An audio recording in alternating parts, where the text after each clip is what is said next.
Hi everybody and welcome to the new version of Interview Me. This is the first time we've done it on Ustream, and this week my special guest is Stephen and Mallory from StephenVlogs and StephenPlays and Ninten whatever And some other stuff. whatever. If you guys haven't heard the show before, what's going to happen is I'm going to ask them several sections of questions, and then you guys get to do your fan questions, and you guys get to send it, and they'll answer them live for you guys. So the first section, well, I'll first of all say, how are you two, by the way? We're good. Yeah, we're doing pretty good. Can't complain. Feeling good. Alright. Well, our first section is StephenPlays. How long have you been doing Let's Plays for, Stephen? I started doing my Let's Play channel, I think it was early February last year. So I haven't been doing them all that long. In fact, I made the channel early February, but I didn't actually post anything till the end of February. And it was a game. On the vlog, I said, I'm not going to tell you what the channel was called, but if you can find the channel and subscribe to it, then I'll know that you subscribed to it and you can feel like a winner. So I think there were like 3 people that found it. So last year, February, just 11 months ago, I guess. Oh, and we should probably point out that there is no video. There's not supposed to be video. Because everyone's like, there's a bunch of people that are saying it's that audio. they can't see us. Yeah, this is audio. Some people are saying they can't hear anything. That's not our fault. Refresh. Mallory, how long have you been involved with StephenPlays? Since when did we start my Minecraft with you? It was episode 27 of Minecraft. When was that, though? I can actually tell you.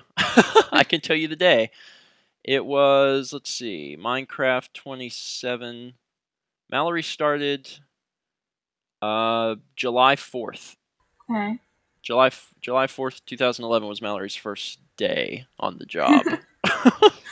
You two have done several projects together. What has been your favorite project that you've done together? I don't know.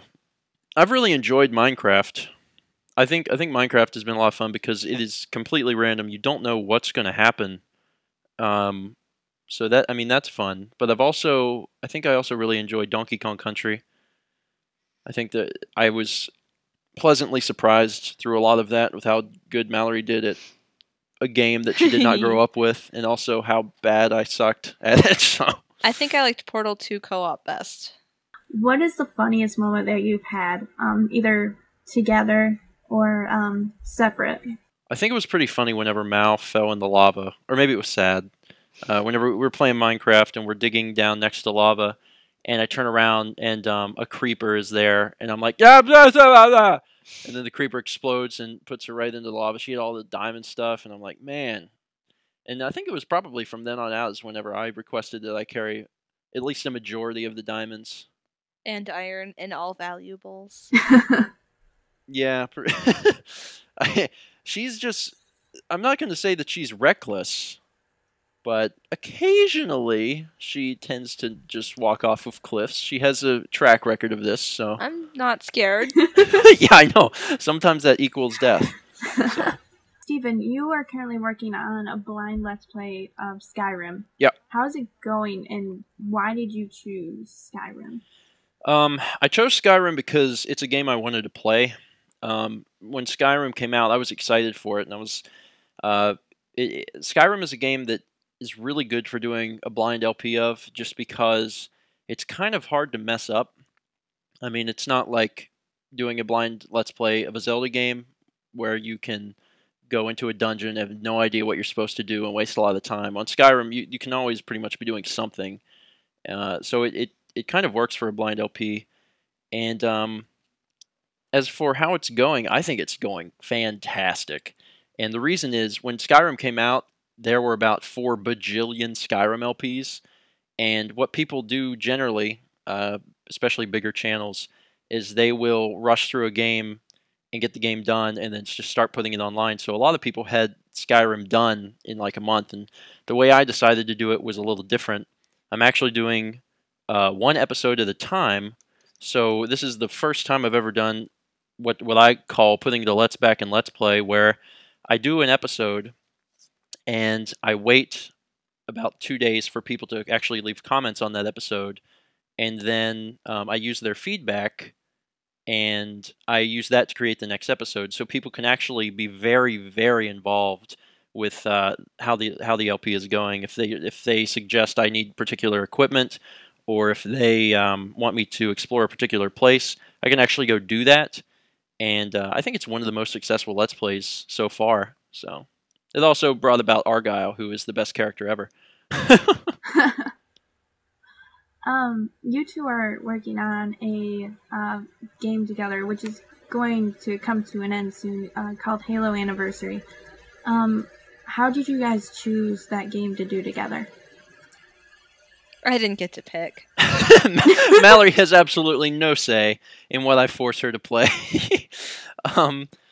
I chose Halo because it was a game that I wanted to do. I actually wanted to do the original Halo because I thought it had a lot of importance to video games. A lot of people hate Halo, and that's fine. You don't have to like Halo. A lot of people hate Call of Duty more than Halo, but you should be aware that Halo had a lot to do with some of the modern stuff that's available to video games in terms of especially online multiplayer for consoles. Halo revolutionized first-person shooters, at least for the console, and I don't know. I just thought it would be a good game to do, and whenever I found out they were doing the Anniversary Edition and remastering it, I thought that would be really nice to do. So it came out, and I told Mal we were doing it, because she had never actually played Halo 1. She played Halo 3. I've played them all in co-op, or not co-op, multiplayer, but I haven't ever played them in the story except 3.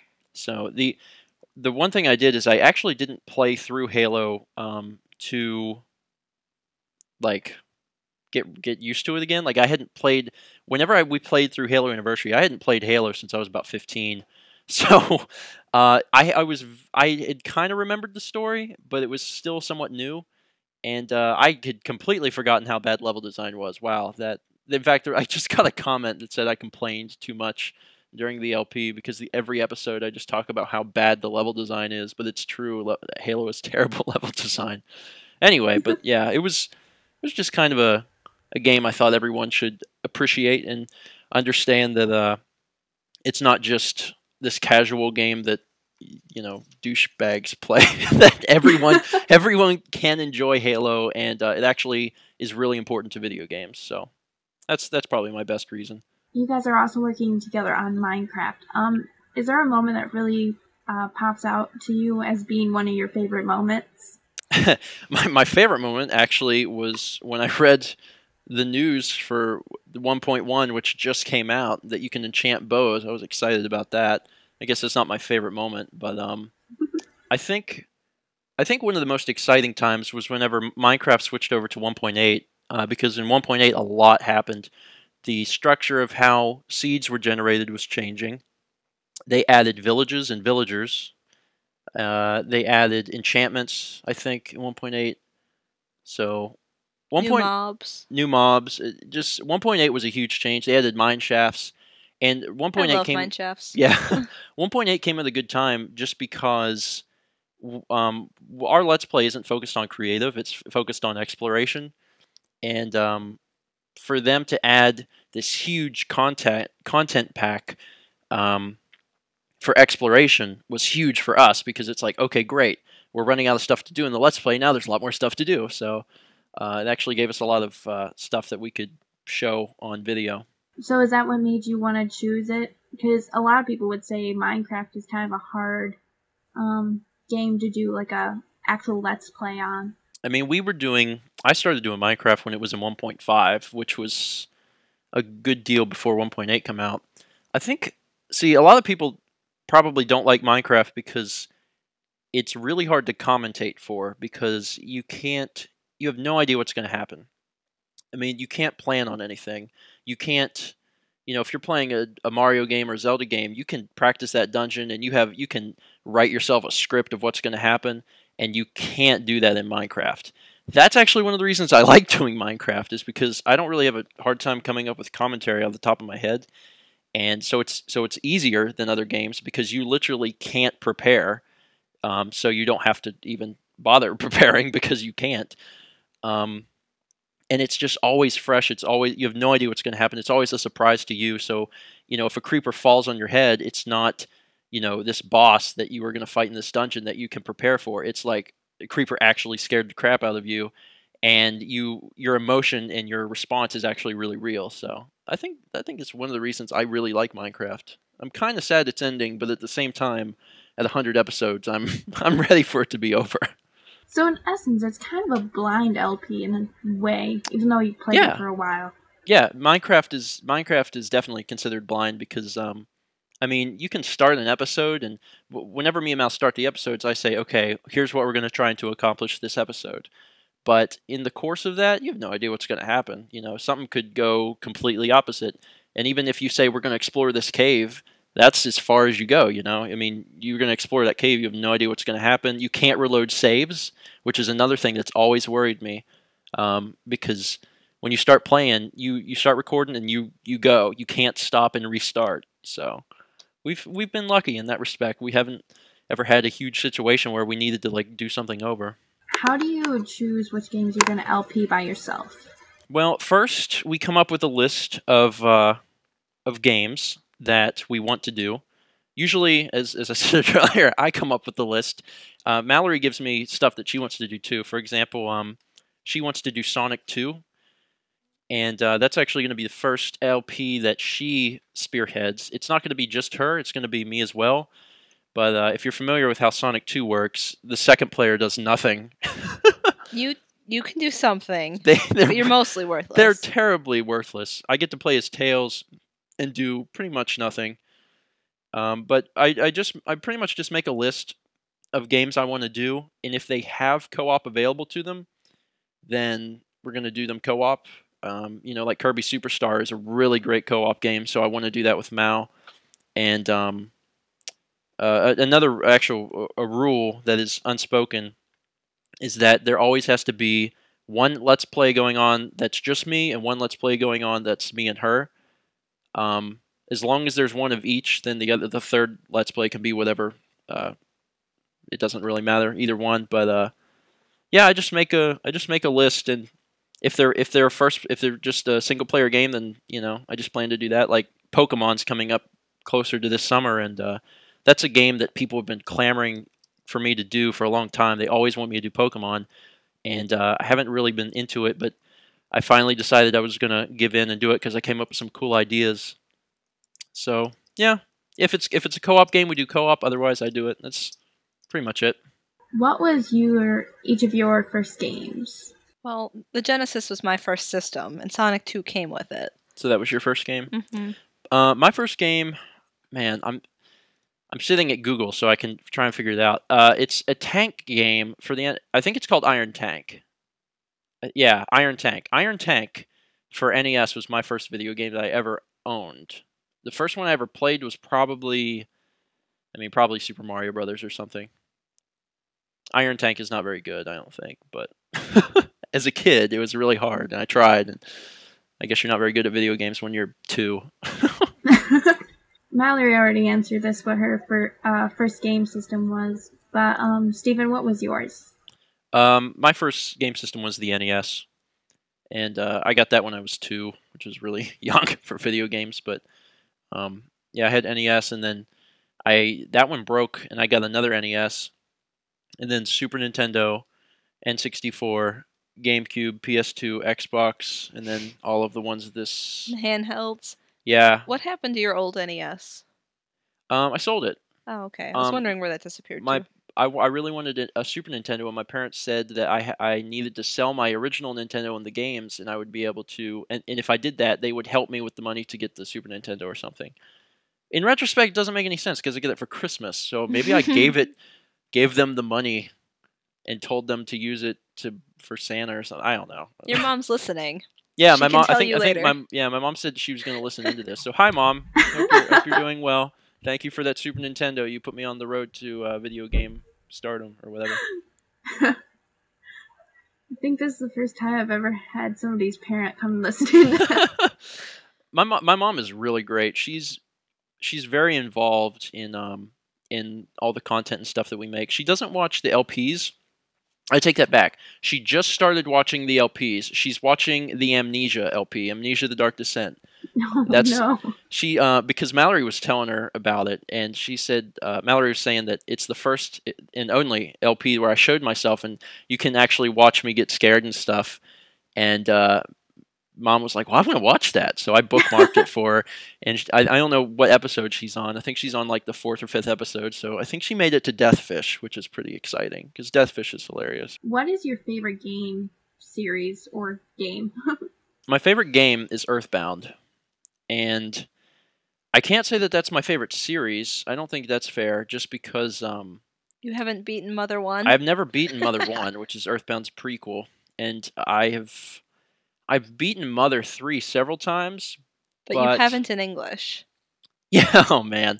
I've beat Mother 3 twice in Japanese, and I've beaten it right to the very end of the game in English, but I haven't beaten the game. And I'm not going to say anything about the game because that's one of those really spoilerific games that no one wants to hear about. So, but as my favorite game series, I don't know if I have one. I really like the Donkey Kong Country series, except 3. 3 is an abomination, and Donkey Kong 64 doesn't have country in it, so it gets a pass.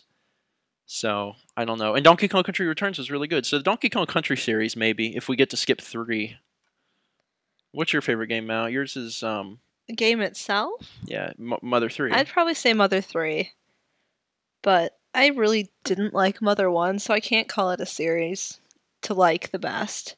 You like the Sonic series? No, I can't Sonic say and that the Black either, Knight, Mal. because of the terribleness Sonic Team has put out.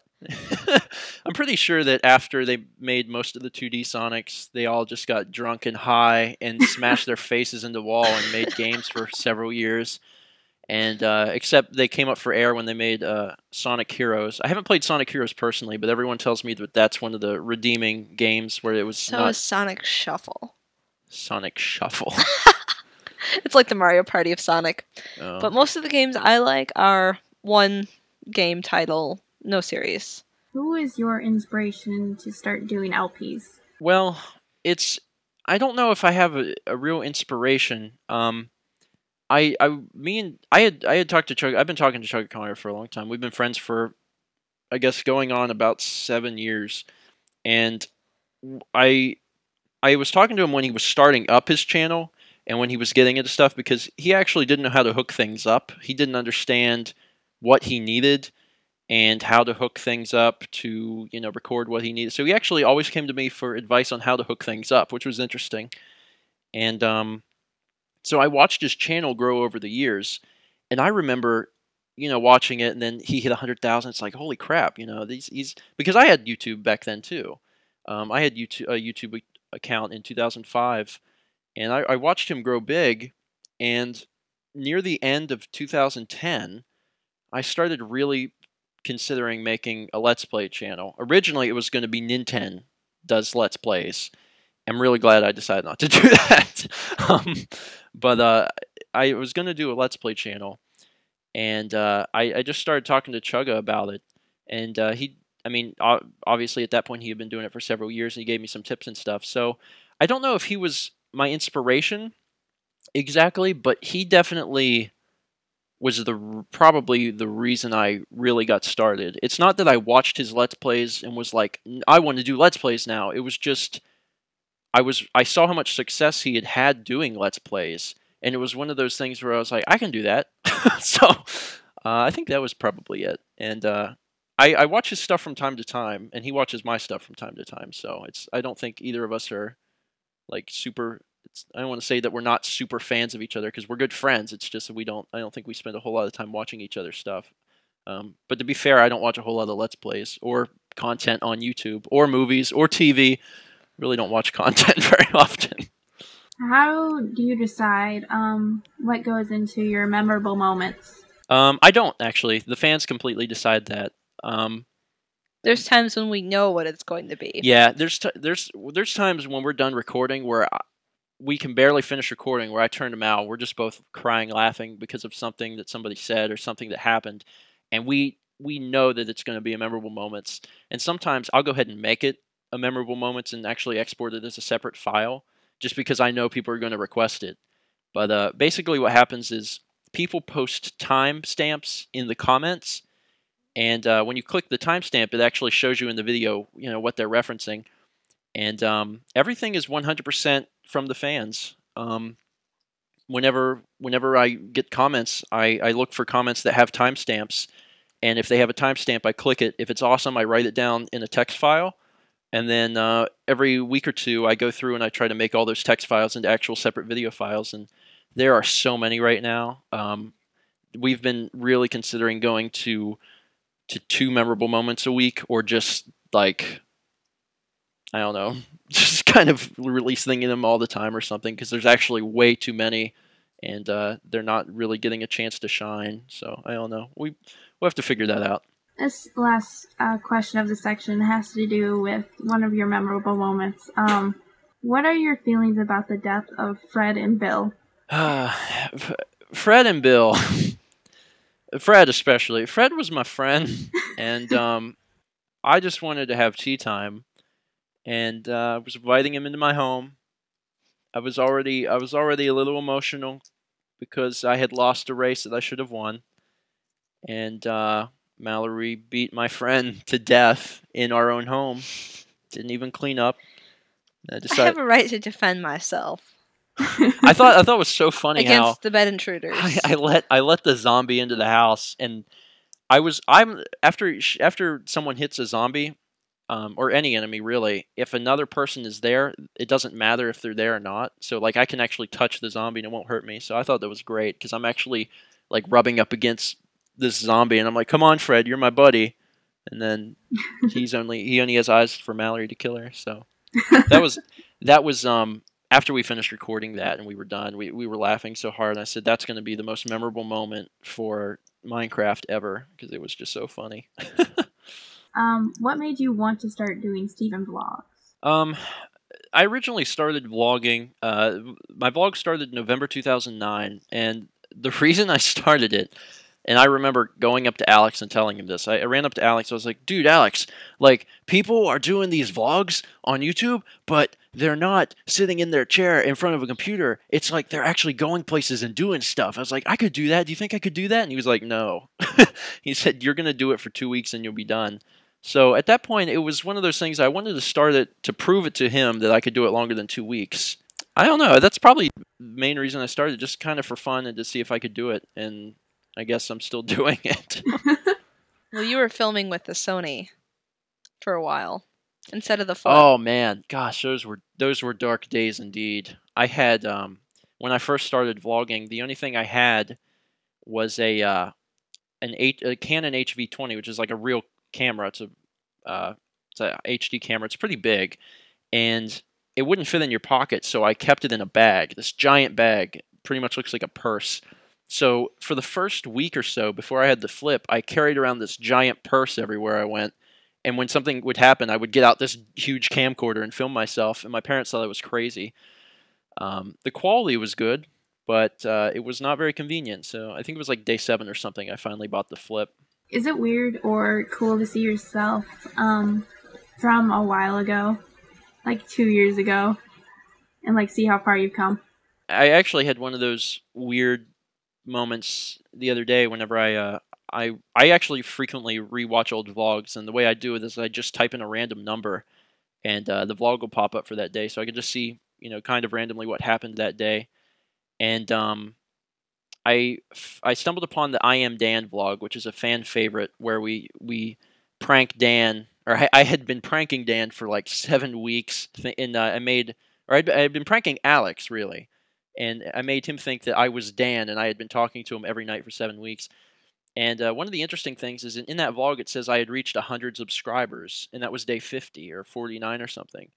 And I just thought that was really cool. It was like because now I'm at 4,000 something, and one of the big things in the vlog early on was that we were trying to have more subscribers than days, and it got to the point in one of the 200 areas where it was like day 200 something, where we almost had more days than subscribers.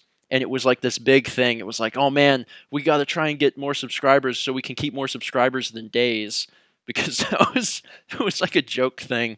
And as of this point, we've never had more days than subscribers. And I think now we're probably set, because I don't know if I'll be vlogging for 4,000 days. I think that's kind of a long time. I hear commercial. Anybody else hear commercial? No. I didn't. I just muted the Ustream thing. Actually, I don't even have it open. I just have the chat open, so I don't have to listen to Mitt Romney commercials. I mean, Mitt Romney really wants me to vote for him. He follows me around no matter what website I'm at. It's crazy. How has your lives changed since starting the blog?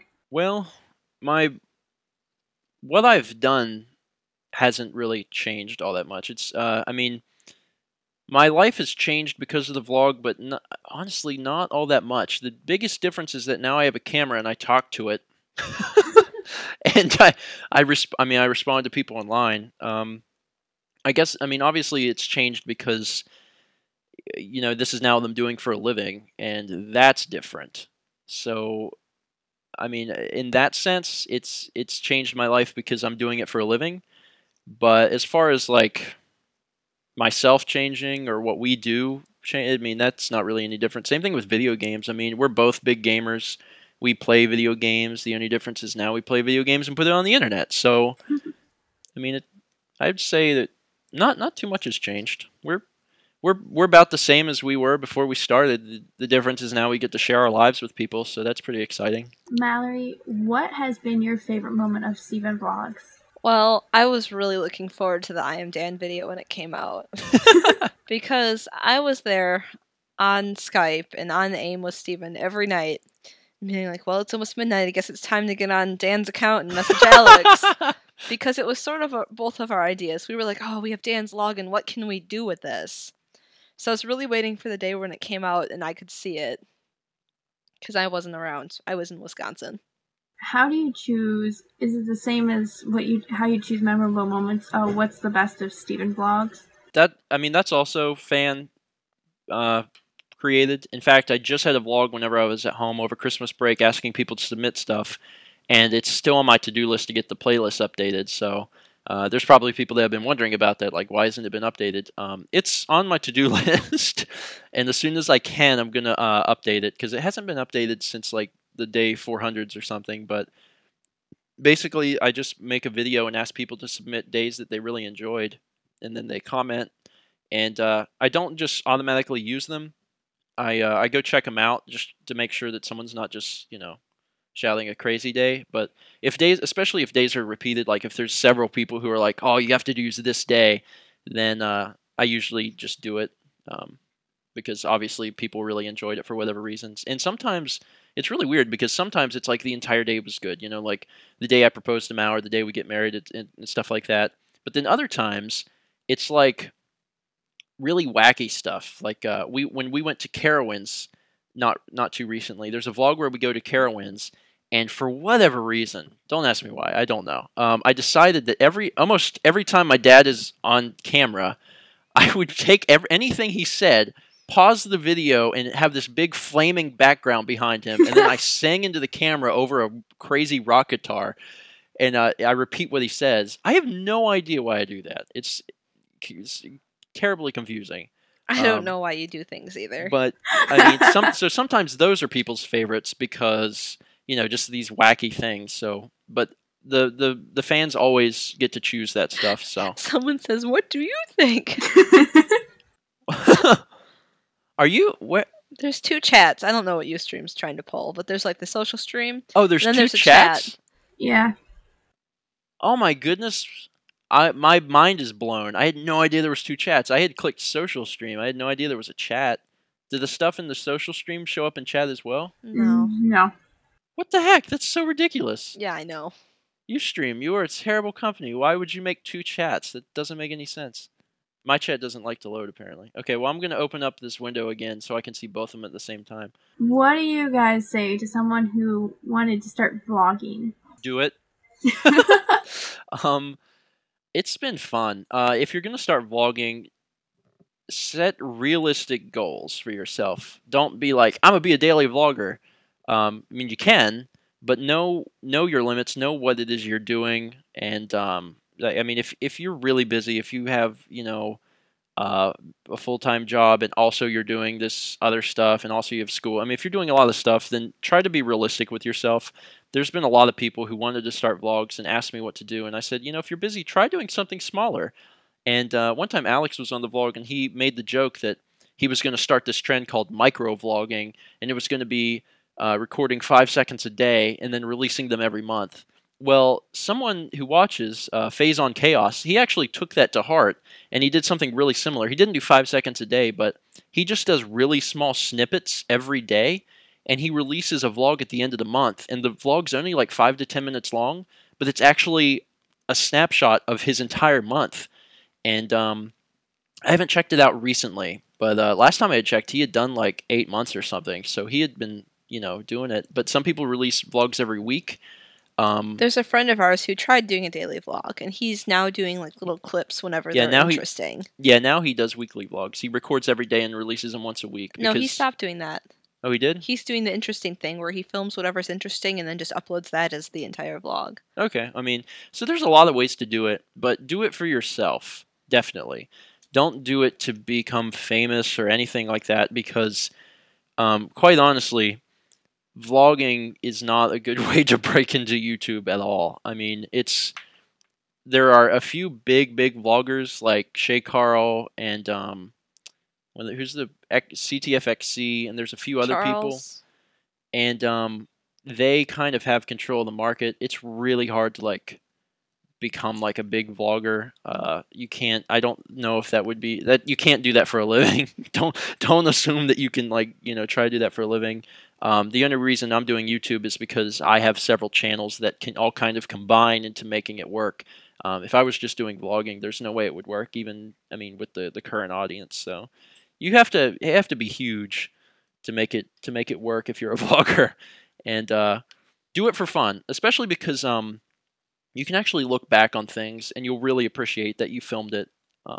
And if you even if you want to do something private, even if it's just going to be for you and a few people, I mean, put it on YouTube and put it unlisted or something so you can go back and find it later. So, I mean, I would encourage people to do it because it's really nice. I mean, pictures are nice and keeping a journal is nice, but it's so cool to go back and actually watch yourself in motion. So, I would highly advise anyone to consider doing a vlog in the future. And also, I'll explain who I am before we go to the last section, because everybody's like, who is this person?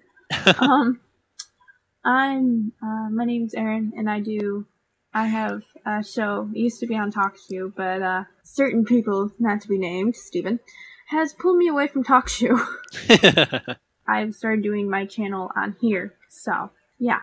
And you have interviewed pretty big people in the past. She's interviewed Nintendo Capri Sun, Luca Jin. Those are the two biggest names, right? Yeah, also like P-Call and... Yeah, NCS is a pretty big name, so she's interviewed NCS, and then now you have everyone's attention. Everyone's like, oh, okay, great. Now to the last section before you guys can start asking your questions. It's the Ninten Daily Peck and Stephen's Basement section. Everything else, the everything rest of else. the scum of the universe. Okay. Again, you have Ninten. What made you want to start doing that? I think he hit his head on a brick wall somewhere. I've suffered many injuries. Well, Ninten was born from Lloyd's Are Not Christmas, which was born from Fobbies Are Borns, which was born from my love of Earthbound. So it's kind of like we have a little hierarchy of Earthbound love going on.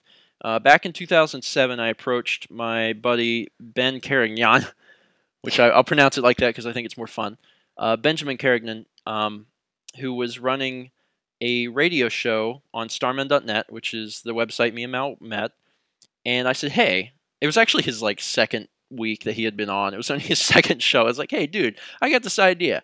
Let's start a radio show where it's just funny moments from Earthbound. And he was like, okay, that sounds good. So we decided to do this show, and we called it Fobbies Are Born, and it went for an entire year. And right before it ended, Fobbies Are Born followed Mother 2, which is Earthbound. And a lot of the fans were like, man, you should do Mother 1. It'd be fantastic. So we decided that halfway through finishing up Fobbies Are Born, we would start doing Lloyds Are Not Christmas. Actually, you did it because you were visiting me and couldn't write or that's something, so you had to make it up on the spot. Yeah, what actually happened? See, I was lying before. Now I'm telling the truth. We were doing Fobbies Are Born every single week, but whenever I went to meet Mallory for the first time ever in June 2008, we didn't have time to write an episode. And up to this point, we'd been doing it every week. And Ben was like, man, we need to do something. And he's like, now would be a good time to do Mother 1 because people have been asking about it. We don't have anything planned. And, if we do Mother 1, we'll just wing it. We'll just make everything up. It'll be great. And I was like, dude, I've never even played Mother 1. I played it for like 10 minutes. And I knew the very beginning of the game, and that was it. And he was like, it's fine. We'll be fine. So we started, and I knew nothing about the game, and I didn't have a voice ready or anything. And as soon as he had to feed you knowledge of the plot as we went along. One of the people who were doing who was voice acting knew the game better than any of us. Lawahi, for those who know who he is, and he was writing what happens in the game in the chat that we were reading, and it was just bullet point stuff. It wasn't like you need to say this. It was just bullet points. So as soon as it starts, after Ben does the intro, I'm just like, oh boy, I just got out of bed. I love bed. And then, I love bed became the universal sign for Ninten. And anyway, let's jump forward a lot. Lords Are Not Christmas had 9 episodes. Later on, I decided that I was going to bring Ninten back because everyone loved the character. And I did Ninten Speaks, which was also a radio show. It was I did it every week. I did 3 minutes and put it on the radio show. And then I decided that it would be fun to bring Ninten to life with a video. And I just took the concept of Ninten Speaks, where he talks about whatever, and I brought it to video. I started putting stuff on YouTube. And Ninten went on for a long time, and then when I started vlogging, I had said at the beginning of the vlog, I was like, don't worry, everyone. Ninten will take precedent over the vlog. I'll never miss a week for Ninten. Ninten will live forever. And he didn't. But the reason was, it's just doing actual Ninten Speaks episodes are a ton of work. And they take so long to do. And it's just, there's not enough time to do it. So only recently did I decide to bring Ninten back playing Minecraft, because it's really easy to do. I'm only doing 5 minutes every day, and it also is really nice to give the fans Ninten again, because it's been so long since they've actually seen Ninten and heard from him. So everyone wins. I win because it's short content that I can actually produce and get out every day, and the fans win because they've missed Ninten. So that is where Ninten came from. That's the long version. Everybody's like got all excited when you did the Ninten voice. Everyone, I don't understand it. In fact, that's the older voice. Ninten's voice kind of changed since the beginning of Ninten hit puberty. Yes, Ninten changed a lot, because at the beginning of Lords Are Not Christmas, his voice is slightly different than it is now. Because I think it actually got deeper. It still sounds like, as someone put, a drunk Mickey Mouse, but it sounds a little more mature, I guess. Also in Fab's Nest, little sister and Redneck Paula are Ninten's voice. Stephen can only do 2 voices. It's true. His own and Ninten. Yeah, man, I really enjoyed doing voice acting for the show. I don't know, it was a lot of fun. I did Ninten, which we all know what Ninten sounds like, and then I did Nest, which is just Ninten, just slightly higher. I'm going to try and actually do these voices, having not done them in a long time. Or heard them. Oh, Lord, this is bad. All right, let's see. All right, everybody. Is that Ness? Is Yeah. Ness higher? A little higher, I think. Hey, Paula, what's going on? This is Ness.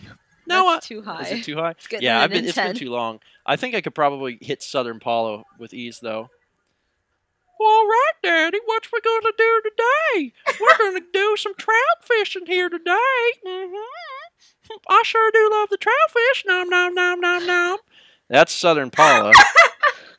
Man, my life is such a wreck. What have I become? Oh, anyway, we'll just move on. Stop doing voices.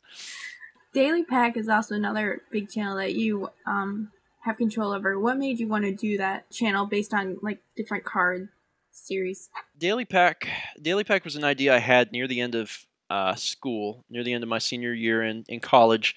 I remember I came up with it one day in the shower because that's where all good ideas are formed.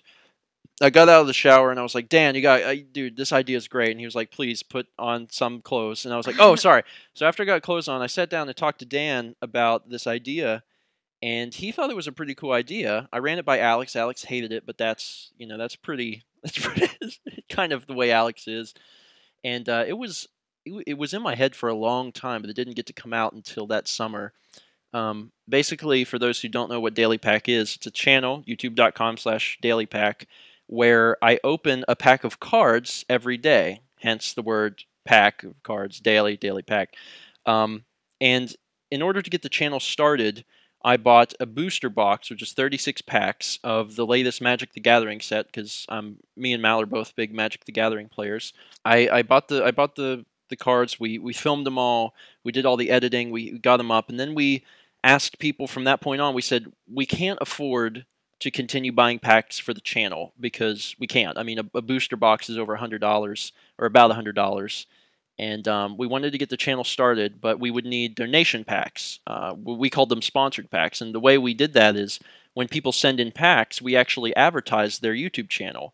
So you can send in a pack, and we'll show the pack which people are interested in, but the entire time the video is going on, it actually shows your YouTube channel in the corner, and people can click it. It's an annotation and stuff like that. So it was just kind of an idea I had, and it's been very successful, especially recently. People have been so generous to us in the past, and continue to be so. Actually, we got a package today which had a something in it. I guess I can't say. I'll keep it a secret for the vlog, but something happened today. Mallory's looking at me like, what are you talking about? Never mind. But people send in stuff for Daily Pack. We've probably had, at this point, almost 100 donated packs. And that spans Magic the Gathering, Pokemon, and Yu-Gi-Oh! And I don't know, it's the only problem with Daily Pack is that it similar to Ninten Speaks, it takes a long time to do. You have to actually set up the camera. You have to get everything ready. Then you have to film them all. When you're I done, have to film them all. Mallory has to film them all. After you film them, they have to be edited. It actually takes a long time to edit them because one of the cool things about Daily Pack is that at the beginning of each episode, you hear someone say Daily Pack, and that's not me. That's always fans. Fans actually record themselves saying Daily Pack. They send them in. And then at the beginning of each episode is a different person saying Daily Pack. So there's a lot of cool stuff that goes into it, but the biggest problem is that there's too much work that goes into it, and it's actually got Daily Pack all backed up. So as soon as Daily Pack's through being constipated, it'll come back out and be daily again. But it's kind of on the cutting room floor right now. Hopefully it'll come out soon. Pay attention to the chat and the person who Alex kept saying their address is here. Oh. oh, the yeah. one that lived on Beep Street. Yeah, blank street, apartment blank. Man, that was so good. And actually, there was a lot of footage cut from that vlog, too. Man, it was good stuff. There's a lot of good vlog moments. The best of the StephenVlog list is totally worth checking out. Even for people who might just watch the LP channel and don't watch the vlog, maybe not care. Check out StephenVlog's best of playlist. There's so much funny stuff in there. Is there a favorite pack that you've done for Daily Packs? I like the one where Oh, You started going through and you oh sort of yeah, made a story yeah, out of it. yeah. Okay, there's been a few times on Daily Pack where I don't call the cards by their actual names. Those are the best because I just start going through these cards, and it's one of those things where after you've sat down and you've recorded 30 packs and it's been 2 hours recording videos, that you're kind of tired of recording yourself opening packs. And so by the time you get to that point, sometimes you just start making stuff up. So instead of calling the cards by their name, I'm like, this crazy purple lady, and I just start doing stuff like that. Those are great, and I don't know what numbers those are, but people that watch Daily Pack regularly know of those, and those are pretty fantastic. So those are probably my favorite. I just don't know. I don't know the links to those. What does someone need to do to send you a set for daily packs? To send something in for Daily Pack, you go over to the channel, youtube.com/dailypack, and there's actually a little box there that explains, there's a huge frequently asked questions thing, and it tells you basically the address to send it to, and what we do with the packs, and how we'll advertise your channel. So just go over to the channel, there's an address, and send in the packs. Even if you don't have physical packs to send, you can actually message me and we can talk. There's been a lot of people in the past that have just bought packs through like PayPal, and then we'll actually go get the packs from somewhere and we'll open them ourselves. So, I mean, there's quite a ways to do it, and there's a lot of packs that have been sent in recently that haven't been up yet. Actually, like closing in on 60. So as soon as we get those up, we will get those up. But if you want to send something in, feel free. There's a lot of people do that, and we will advertise your channel and stuff for you. Stephen, basement. What made you want to start doing this channel? That was actually my first channel. That's XFISJMG1. That was the moniker I went by before I started the vlog. Before I started the vlog, I wasn't a very public person. I mean, I released content, but not. Stephen's really shy in person. I'm not really shy. I'm just quiet. I mean, it's one of those things that if I'm talking one-on-one with somebody, then I will, I'm going to talk to them. No problem. I can even get in front of people. I took a speech class in college, and I don't have any problem getting in front of people and talking. But if I was in a crowd of people, I'd be very quiet. I probably wouldn't say a word. So I think a lot of people don't know that. I think a lot of people watch the vlog and Let's Plays and kind of assume that I'm this crazy guy and I'm gonna like run into a crowd of people, especially the Earthbound videos. There's a bunch of videos on Stephen's basement, old stuff, where I actually dress up in costume, go out into public, and do crazy, stupid stuff. And I think a lot of people think that that's what I'm actually like, and I'm not. That's complete acting. I would not actually do that, in public. I mean, I did, but. You know what I mean. Well, technically, you just kind of killed the last question. Yay! What was the last question? Was Stephen's Basement your first channel? It was. I started that in 2005, I think, and that's not too long after YouTube started. So, yeah, that's where I put all my stuff, and I actually applied for partnership on that several times, but I didn't get it, and I didn't deserve it because I wasn't actually releasing very much content. I didn't understand what exactly they were looking for. Now I do, because I have 3 other partnered channels, and I know you have to release a lot of content before YouTube actually likes you. I have both the social stream and the chat open, so should we just like start picking stuff out? Yeah, if you want to. Okay. We'll just start answering this stuff, I guess.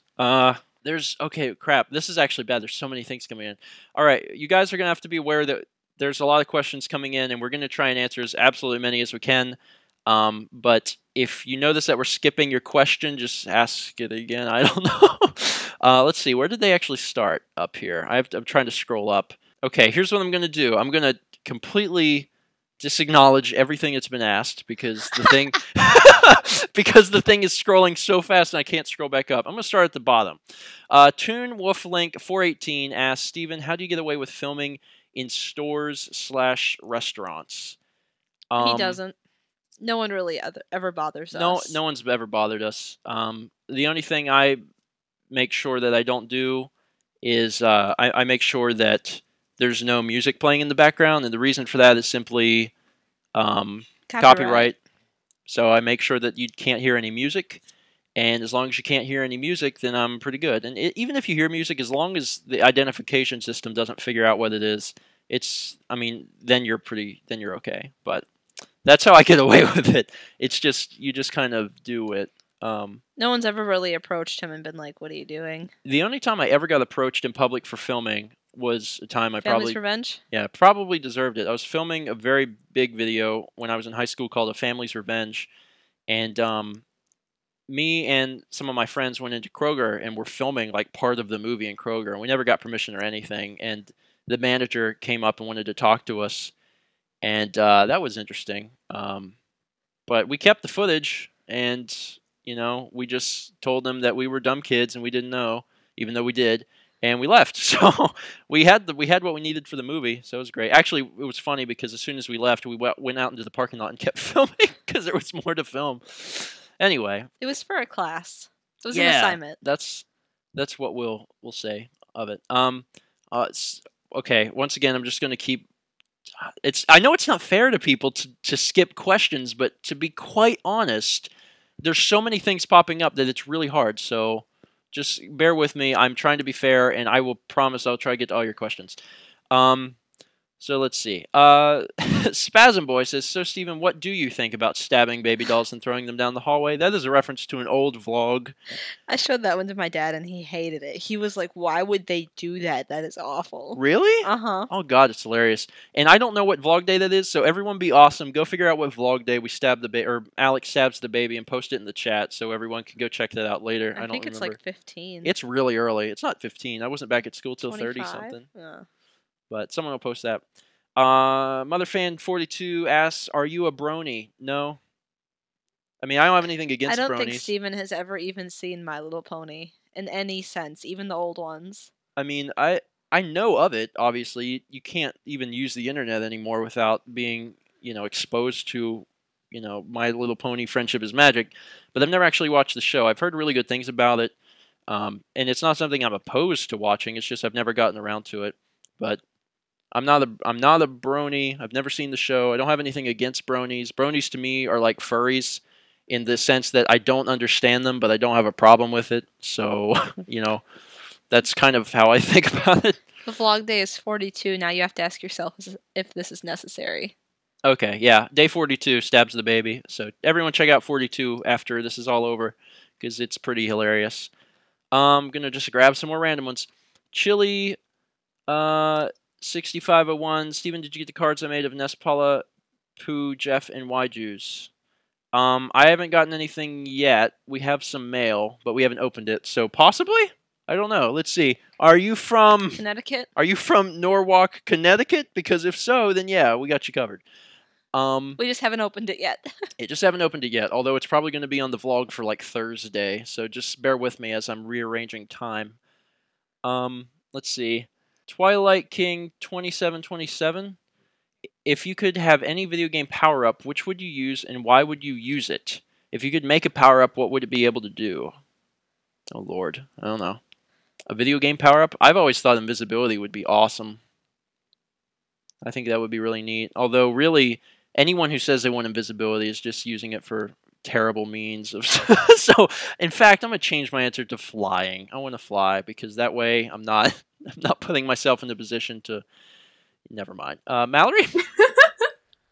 I've always wanted to fly. I'm scared of heights, but I still wanted it. Yeah, I mean flying is cool. As long as flying would not have the equivalent of like running really hard, because I wouldn't be able to fly very long. So as long as that wouldn't be the case, then okay. Blue Blur 998 says, "Are you the friend who dared Chugga to start LPing?" No. I know of that story, but I am not the person who dared him to do LPs. I knew him before he started doing them, but I wasn't the person that was like, "I dare you to do LPs." To be honest, I didn't really even know what Let's Plays were until, not long after Chugga started doing them. So fairly recently, 2 years ago. I didn't even, and honestly, I knew he was doing them, but I didn't really get it. I never watched them. I never understood it. So it's a pretty recent thing. Tendabound wants to know if I'd ever Let's Play Mother 3. I've said this before. A lot of people ask this question, and honestly, no. I it's not that I would never do it, but I probably won't. There's a 99% chance I won't. The reason is I feel like Mother 3 is a game that's best left to experience yourself. There's a lot of emotional moments, and I think it's a game that my commentary would ruin. And I don't have anything against anybody who has chosen to do the game in the past, but I think it's a game that's best left to be explored by yourself. Someone asked me what my favorite type of cheese is from Wisconsin. What's your favorite type of cheese? That's hard. Is How about I don't like Asiago. But let me tell you the cheeses I don't like. Sharp cheddar, like super sharp cheddar, is probably my absolute favorite. And I've made Stephen try that before at like an actual Wisconsin dairy cheese place. And he hated it. It was so strong. He was like, I need something to drink. Sharp cheese is a terrible invention. Like it's so awesome. I mean, the only redeeming factor is that the sharper it is, the more expensive it is, and I like my cheese mild, so I get my cheese cheaper technically. I also like buttercaza, feta. What about pepper jack? Nah. I like pepper jack. I love pepper jack, so we differ there. But Mallory's the one that is really into big cheeses. What's the name of it? And I can't think of it. Fontina cheese is good. Gouda is good. I mean, Gruyere is good. I'm willing to try stuff, but I very rarely come across cheeses that I'm really into because, I mean, quite honestly, they're usually really strong. Too much for me. I've had Limburger cheese and it's gross. Obviously. That's the smelly cheese. Joey the Kid 101 asks, will you ever do a Mario game for an LP? Any? Sorry, it was capitalized. Let's see here. I was looking over here on my little list of LPs to consider. It's a post-it note on his desk. It's a post-it note that lives on my desk. I add to it every once in a while. Mario 64 was on it. I don't know why Mario 64 is off of it, actually. Mario 64 was on this list. Now it's gone. Mario 64 is a game that I've highly considered doing this year. I don't know if it'll happen. I think the reason I kind of took it off was because I was like, 120 stars is a lot. And also Josh Jepson is doing it. And I'm like, what the crap? Josh Jepson. And Pico. Is he? Mm-hmm. Okay, so I don't know what it is with Josh Jepson. But Josh Jepson, every time I'm like, I think I'm going to do this game, then I look at his channel and he's doing it. Because I almost did Yoshi's Island. And he started doing Yoshi's Island. I was like, what the heck? I need to introduce myself to him and become friends with him and be like, hey, how you doing? Okay, can we maybe schedule our LPs so we're not doing the same ones? If I didn't do Mario 64, the only other Mario game I'd be real interested in doing is World, because I'm a huge fan of World, and me and Mal would do a co-op LP of that. How about Super Mario 2? I don't like Super Mario 2. I hate that game. Super Mario 2 is not even a Super Mario game. It's some crappy... Doki Doki? Yeah, it's Doki Doki Panic. And they put Mario sprites on it and called it Mario, and it's not. It doesn't even feel like Mario. You have like the weird slow jumps and junk. Yeah. AC Jammer 9 says, how special is your video big on Game Station for you too? Grammar. What? Wait. How special is your video big on... I don't know what that means, but I think they're asking how important is it for us to have the Game Station video thing that we're doing. For those who aren't aware, we're doing a... Maybe you remembered in the past, me and Chugga did Demo Fridays together. 2 of the videos went on StephenPlays, 1 went on the Game Station. I'm actually going to be putting another video on the Game Station's channel, and it is going to be a network spotlight. It basically advertises StephenPlays and tries to encourage people who have never heard of it before to go check it out. And we're doing a montage of sorts. We're going to be doing a montage of StephenPlays footage, but we're also intercutting it with actual fans who have sent in video responses that say why they like the channel and you know, their favorite moments and stuff like that. So if you're listening right now and you don't know what I'm talking about, and you haven't done a video response, check out day 772 of StephenVlog, and it explains it. We would love for you to send in a video response. You have until the end of January. We want to make a really killer, awesome video, and as for his question, it is very important. Like, it's a big deal because these normally bring in a lot of new people, and we really want to show everyone how cool StephenPlays is, because me and Mal do a lot of work, and you guys recognize it, and we want other people to see it too. So, Spasm Boy asks, have you ever hugged Alex. Yes, I have. There's so many times I wish I could still hug him. Ninten Dog Kitten Dog, which is an amazing name, says, Stephen, have you ever played an MMORPG? Actually, fun fact, me and Chugga Conroy used to play one together back in the day. Me and him both played Trickster, which is a Korean MMO. It was free, and it was, in retrospect, a terrible game. I think it's still going. You can still play Trickster, but me and him played back in the day. I played it. I played it with some of my friends, and I told him about it. I was like, hey, you should come play with us. So there was a lot of nights that me and Chugga would actually go through Trickster and play online. And then I stopped playing it, and he kept playing it. And I don't know if anybody else knows that, but he's actually like fully leveled up someone in Trickster. Like he put in like crazy amounts of hours into that MMO, and I don't even know if that's something he's ever talked about. Maybe he doesn't want me to say that, but Chugga was there now. For a small time. Chugga Conroy was addicted to an MMO called Trickster, and he played it a lot. So let's keep going. Chugga's getting dirt spread about it. Yeah, I feel bad. We're actually going to see Chugga again really soon, and this is the first public announcement, which is cool. So, hey, this is the first public announcement. We're going to go see him on February 11th. We're going to Atlanta on the 10th to see a They Might Be Giants concert, which is the best band in the world.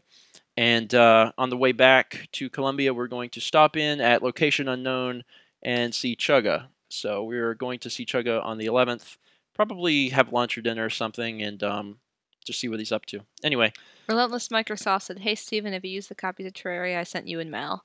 I accepted it, but I don't think my computer can handle it. I haven't tried. Are you serious? Can it? Is it a Mac game?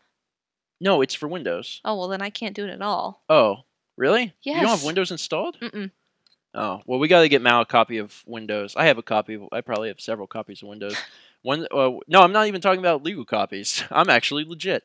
I know. At SCAD gave them to you. At SCAD, everyone was allowed a legit copy of every single version of Windows, like XP Home, XP Business, XP Pro, Vista, all this stuff. So everyone was allowed like 7 copies of Windows, and I was like, man, I'm taking advantage of that. So I actually downloaded all of them and have license keys for like 7 copies of Windows, including like 3 for Windows 7.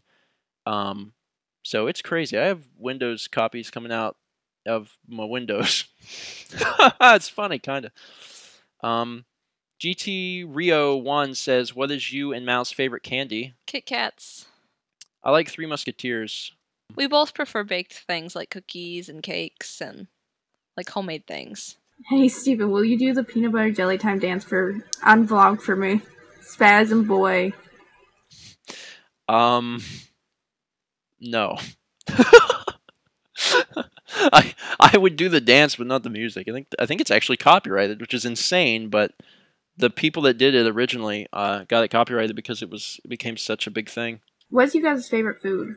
Taco pizza. Taco pizza. Chicken. It doesn't matter how it's prepared, what's on it, what it's with. Chicken. Probably chicken. I also like strawberries, which is somewhat related. Levi the Amish man, is it wrong to giggle like an idiot while playing Kirby? I'm 20 and I tend to giggle like a girl while playing Kirby games. His name is Levy, and and I do know that it looks like Levi, and I said Levi, but he asked a Q&A question before, and he corrected me that it is Levy. So Levy, the Amish man, and it's not your fault, you didn't know, but I remembered, so yay. And no, you should always laugh. You didn't hear how Stephen laughed when he was Model D. Man, I had so much fun that night. That was crazy. I was like, I'm Model D! Oh, God. And that became a thing. And actually, oh, crap, I'm not allowed to talk about that anyway. Because I was going to say crap. There's stuff I want to talk about. I don't know if I can talk about it. That was, okay. Well, anyway, in the event, possibly, maybe, that the Runaway guys do that game in the future, which I don't know, they might, I really hope that that makes it in there at least once. I really hope that that Chugga screams a Model D. Because probably Tim and John aren't going to get it. They're going to be really confused.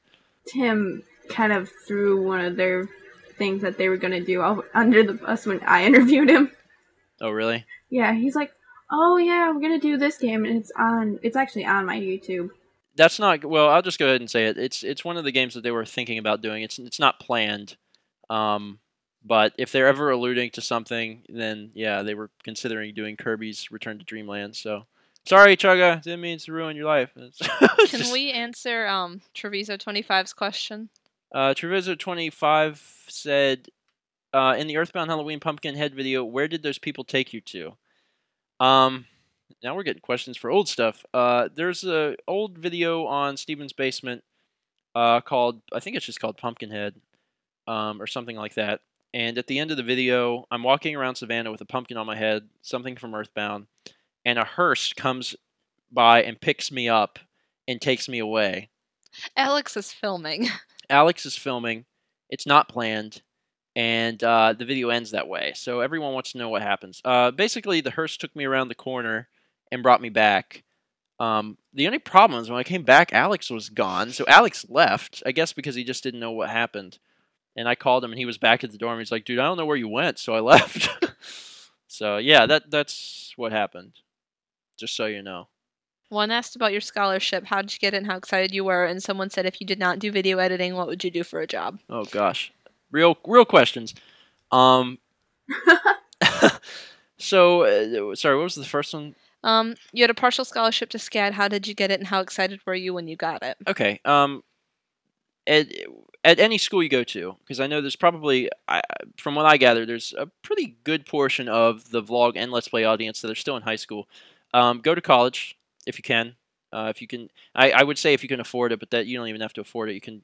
I am the perfect testament. You can go to school fully on loans, so go on loans and be in debt for the rest of your life. It's great. But anyway, most schools give out scholarships. SCAD is no exception, and SCAD gives out crazy scholarships. Like, Didn't Ian almost get a full scholarship? He did. They paid him to go to school. So, SCAD is expensive, but the good thing is that because it's expensive, they give better scholarships. And I actually got a $48,000 scholarship to SCAD, which was really nice. And I got it. Some of it was my grades, but a lot of it came because of a video. You basically give them work that you've done in the past. You give them a portfolio. Yeah, I'm getting to the word. I know the word. And you give them your portfolio, and basically, based on how good it is, so based on how little of their college education you actually need, they give you more money. So I showed them a scene from A Family's Revenge 2, which is on Vimeo somewhere. Vimeo.com/xfisjmg1. Look at probably the first video I ever uploaded. That's what I sent in. I gave them that. I gave them Canadian Idiot music video, which is on Stephen's Basement. And I gave them the I Am Earthbound video, which is on Stephen's Basement. And I gave them those three. And they said, "This is good. You are a perfect fit for our school. Here's $48,000." And I was like, "Sweet." So that would have paid for most of my college education. Yeah, that paid for a fourth of mine, or a third, somewhere between. Your college is 3 times what mine was overall. We figured it out. SCAD is so expensive. I mean, I would recommend SCAD to people as long as you're going to try really, really stinking hard, and make sure you work hard to get a good portfolio while you're there, because it's a very good school, but it is expensive as heck, man. It is crazy. I don't know if I would advise going to SCAD on loans unless you are really passionate about what you do, because it's expensive. And it's one of those things that now that I'm out and my job is YouTube, it's one of those things in the back of your mind where you're like, you didn't need an education for this. But when YouTube fizzles out, as it will at some point, because YouTube won't be around forever, then I'll be like, hey, I got that degree. Good, go me. So I did it in the right order. There's a lot of people doing YouTube that don't have degrees that plan on getting them later. I have mine, so I feel secure. That's kind of my backup plan. Anyway, so that was the serious question. Let's answer a question about poop or something now. Polly828 asks if I've ever turned to suicide. Obviously not. That was actually in poor taste. Have I ever turned to suicide? No. I don't think I've ever been that down, that I've ever been suicidal. I mean, there's been times I've been down, but I feel like there's always reasons to live. I tend to want to live and not die. So, um, I don't know. I would advise anybody who is really that depressed to get help. There is stuff to live for. You get one life, man. Don't get rid of it. There's so much stuff available to you here on Earth. I would say to try and take advantage of it. Try to have a good time, because life is short as it is. You don't want to make it shorter. This inspirational message brought to you by Stephen and Mallory. Okay, crazy question. What do you think of Parappa the Rappa games? I have never played one. Me neither. I don't even know what it's about. I mean, I know what it is. I've actually, take it back. I've played the first one in like a Sears when it came out a long time ago. So I don't have a real opinion. They've always been kind of interesting, but that's about it. Sorry, I'm not laughing at what you were saying. I'm laughing at one of the people's questions in the chat. Is it night retards? Is poop in South Carolina brown like the rest of the world? I like how Erin and I are both lady enough to not have to say that word, but you're like, oh yeah, this question. Blah, blah, blah, blah, blah. We man. both kind of were like, Yeah, that's a legit question, definitely. To actually give you a serious answer to this ridiculous question. Oh gosh, this will be interesting. It's completely based on what you eat. So, it's really, there's a whole biology behind it. It's actually, and this is to some people it might be gross, but honestly, it's actually really interesting to look up how feces works. And, no, I'm completely serious. The biology behind it, and as far as like the colors, textures, blah, blah, blah, it's gross, yes. But at the same time, I'm really interested in sciencey stuff and biology and stuff like that. So I found it really interesting. Some of you are like, this is weird. But, we've been having serious questions and not so serious questions. But hey, if you ever are curious about that stuff that's coming out of you, Google it, because there's actually a lot of interesting websites about it. So let's move on to another one. Mallory, are you shaking your head right now? Yeah, actually, she was doing that when you said that. It's fine. Okay. So am I. That's why I was asking. It's just, I mean, I didn't watch Nintendo Capri Sun's full interview, so I don't know, but I've seen some of NCS's stuff before, and he tends to be, quite honestly, he tends to be pretty gross sometimes. He farts on camera a lot and does stuff like that, so I think that discussing the biology and stuff behind poop is actually... Yeah, but you expect that from him. Okay, so people don't expect... Okay, well, that's fine. Yeah, Even Mallory was shaking her head. Character. Yeah, she is. Yeah, but you have to realize I see him every day. This is not nothing abnormal that's coming out of his mouth. Spasm Boy asked what my favorite planet was and wanted to remind me that Pluto is not a planet. Earth. And that's not... I hate to say that and, be like, durr. I don't know anything. I'm actually huge into astronomy. Astronomy is one of my favorite things in the entire world. Carl Sagan is the man.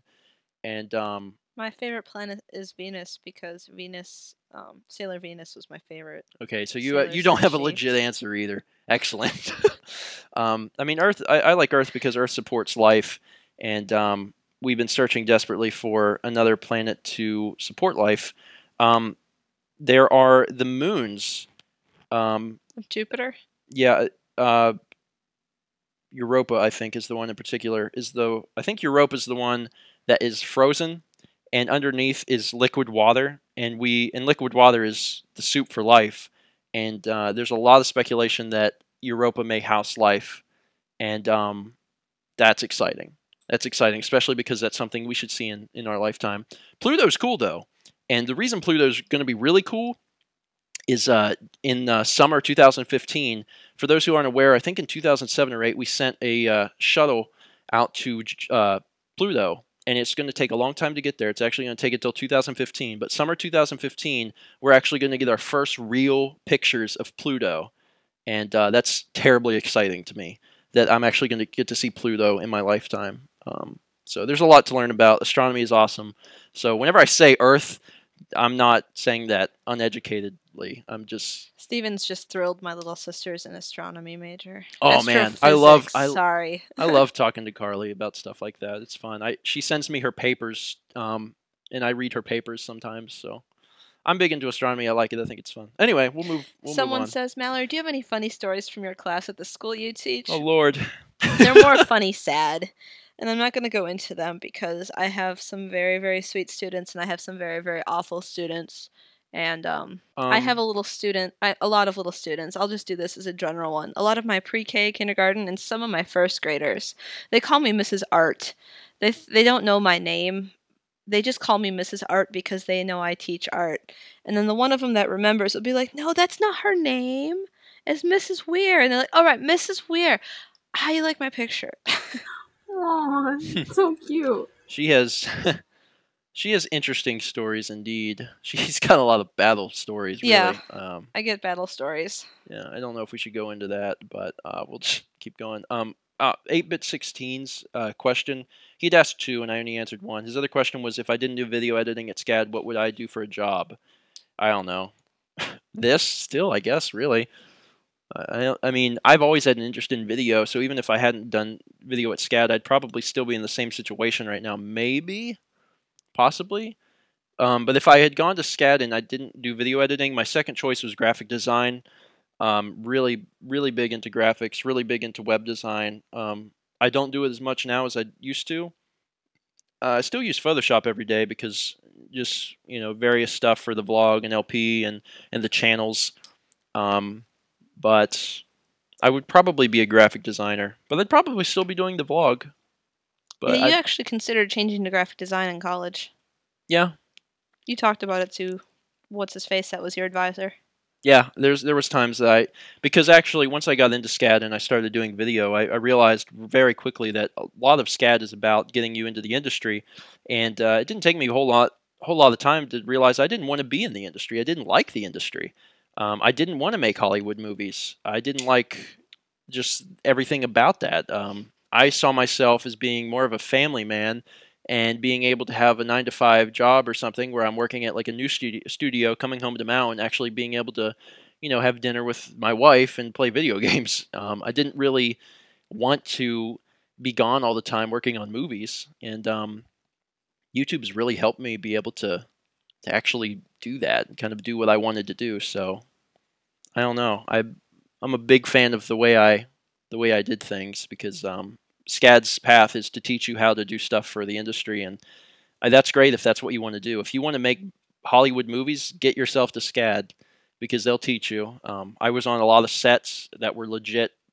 Everything was the same way they performed on a real movie. I've edited short films that are like that. There's probably several people that are going to be like, where the heck is Phoenix Beyond? That was a question when we first started. Was it? Yeah. It's not my fault. The director has not yet given me the approval to put it online. I can't do anything about it. He's still entering it into festivals.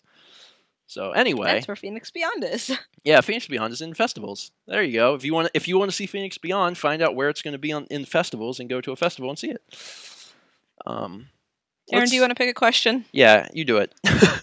Tech Dude 1, what is your favorite Mario game? I mean, we kind of sort of went over that with Mario LPs, but my favorite is it's probably either World or 64. I think that's probably... I think Super Mario World would be my favorite too. Yeah. I mean, I like the original. I don't like 2. I'm one of those weird people that don't like 3. I really don't. A lot of people are really big into Super Mario Bros. 3. They say 3 is the best game. I didn't play it a lot when I was growing up, and I think that's why it doesn't have a lot of nostalgia for me. I just don't like it very much. I played it, and it's like, eh. Me and Mallory played... No, did we both play through it, or you played through it yourself recently? I've played through it myself recently. Yeah, I watched Mallory play it recently, and it's really cool. They introduced a lot of neat concepts, but I'm just not that into it. It's just not something I don't know. 64 was one I had a lot of fun with. I've 100%ed 64 several times. I also 100%ed the DS version, so that actually has more stars and stuff. So I don't know. Probably one of those two. 64 was the first video game I ever played that was like a 3D thing where you had freedom. You could actually jump off walls and do all these cool stunts. So I don't know. One of those two games. The newer games I'm not really into as much. I mean, I have beaten Sunshine and Galaxy, and I don't know. They're different. They're pretty good games in their respects, but they change it up so much that I'm not sure I'm a huge fan of them. I haven't played Galaxy 2, but I've heard it's good. So anyway, I have to mention this before we go back to questions, but the video that Stephen put up last night for the live Q&A. Did anybody else gotta rewatch that? Basically, what happened with that was last night. I had told myself that I was going to have a video up to tell people about this interview, so people could watch it and give questions and stuff like that. And the problem was, I had been falling behind on vlogs because I'd been busy with other stuff, and I decided that I needed to get this video up. So even though I was recording the vlog for Friday, I was going to call it Wednesday's vlog and completely ruin everything. So I just quickly grabbed the camera. I was like, I got to do this. So I just started recording. It was like, I need to quickly get this done. And I think I filmed it, transcoded it, edited it, exported it, uploaded it, and had it public all within like a very small amount of time, like 40 minutes or something. It was kind of ridiculous. I just had to quickly get it done, so I did. I remember when Stephen edited that, he was like, I don't even understand what just came out of my mouth. Yeah, I actually watched that part, and I said, it was something like, the day, I was like, I'm going to have the days up before the yesterdays between the days, and I said all this stuff, and I looked at him and I was like, what did I mean? What does that even mean? She's like, I don't know, you said it. I was like, but I don't understand what I meant. So if you're watching carefully, WTF and a question mark pops up on the screen for like half a second right there, because at that point I didn't even know what was going on. I was like, I don't know. People understand. What's your favorite thing to do in Skyrim? Kill things. Or I should say argyle them, because argyle is a verb for kill. I like sneaking around and using my bow and arrow. I mean, honestly, I don't have a personal Skyrim file. I only have the one for the LP, so I haven't had a chance to really play around with it. But when I finish the LP, I'm going to go back and actually play again using a different type of character. And I'm going to try to do just a complete thief, sneak type guy that steals everything and kills random people for no reason, because they're kind of fun, but they're only fun to do after you've beaten the game. If you play that way the first time, you destroy characters that have quests and stuff, so you don't get to really enjoy the game. So I was playing the other day. I'm ahead of Stephen now with the Let's Play, because how far I am, I'm ahead of the Let's Play. And I got to this one part, and this guy's like, give me your stuff so you can have it later. And Stephen's like, I just give him a chicken breast. So I gave him a chicken breast, and I'm not going to go into details to spoil it. And then I get to where he gives me my stuff back, and all I have is a chicken breast, and I'm like, okay, this isn't going to work. So I had to reload. Yeah. And I was like, Stephen, thanks. Yeah, for those who are wondering, that's the Thalmor Embassy, and that's where I am going to go next on the main quest, but I'm doing a lot of side quests right now. But I'm actually kind of getting into what is going to happen, because Mal's playing it, so I actually get to watch her do things that I'm going to do eventually. And now you're not going to give him a chicken breast. Yeah. I didn't trust him, man. I don't trust elves. You can't trust them. Well, I am an elf, so. Yeah, elves will lie to you. Because that guy, he looked shady. He was like, give me your stuff and I will help you. And I'm thinking, give him a chicken breast. So Mal gives him a chicken breast, and she gets into the party, and all that's available to her is a chicken breast. She's like, Steven, how am I supposed to beat these guards with a chicken breast? And I'm like, I don't know. Maybe you could just chop it up and share. Hi, says Mal, keeps trying to ask the question, but we haven't gotten to her. Questions about Fab, or FAB. And the URL was removed. What happened to Tree from My Youth with Ninten revived? Could we possibly ever see Earthbound being brought back to life, or maybe even Gasp Mother series? Whatever. Okay, people want to know what happened to Tree from My Youth. Oh boy, here comes the story. Steven's not in charge of it. I'll keep it short. For those who don't know what Tree from My Youth is, Tree from My Youth is the radio play for Mother 3. It started after Fobbies Are Born's finished, because by the time Fobbies Are Born's finished, Lords Are Not Christmas was done too. So we had done both Mother 1 and Mother 2. People wanted Mother 3. We announced the very last episode of Fobbies Are Born that there would be a radio play of Mother 3 called Tree from My Youth. And all of the series are different. And it's really interesting, because they all kind of have their own feel to them. Fobbies Are Born is scripted, but it's live. So we're reading a script, but we actually recorded it live. So that's kind of a neat little thing. Lloyd's Are Not Christmas is unscripted and live, so we are not reading a script and it's live. And then Tree for My Youth is scripted and recorded, so it's not live, and it also has a script. So all three series are different. And for Tree for My Youth, we had okay, well, I'll back up a bit. On Fobbies Are Born, we had a writing team at the beginning of just me and Ben. Primarily me, and I hate to be a douchebag and say that, but I did a lot of the writing. Ben was also involved. I will not discount him for that, but I did a lot of the writing. And then when other people came onto the show, Martin and Lawahi, they got more into writing. So I'll just say that all four of us were co-writers. But in the beginning, it was me and Ben. We did a lot of the show's writing, and it was a pretty small writing group. When Tree for My Youth happened, we decided for whatever reason that we needed 100 writers, and it was really hard to get everyone together just to write the show. And we were also doing a game, Mother 3, that I wasn't really familiar with to begin with, and I just had a hard time writing it, and I decided that I was going to step back from the show. So I decided to stop being a writer after, I think, the second episode. So from that point on, the show was in everyone else's hands. I would still get the episodes when they had been written and make a few changes, but I wasn't in charge of writing them. The show went on for 4 of the 8 chapters that the game exists, and then it stopped. Basically because the writers dropped out and people lost interest. So that's the easiest explanation. You can't really put the blame on any one person. It's just the writing team basically lost interest. And the thing is, it's not like the audience lost interest. People love Tree for My Youth, and they wanted it to exist, but it's just not feasible. Anyway, past that, the other question was Slash Earthbound and Slash Mother. Slash Earthbound. I don't. It's one of those things. We thought about it. There's been plans to bring it back and do different, ideas with that, but I don't know. It's probably not. It's one of those things that it's wishful thinking. We can talk about it and say that we want it to happen, but it's one of those things that realistically probably won't happen again. Maybe if the time is right, and if we're with somebody who really wants to do it, it may be at a Earthbound convention of some sort with the people from Starman. It could happen again, but it's never going to. I'll say this: it'll never be regular again. It would only be like a special episode thing. So along those same lines, Slash Mother would never happen, just because we're going to have a hard enough time getting Earthbound back up. So, as a fellow tall person, what is the comment you get about your height that you dislike the most? I guess they're 6'10". You play basketball?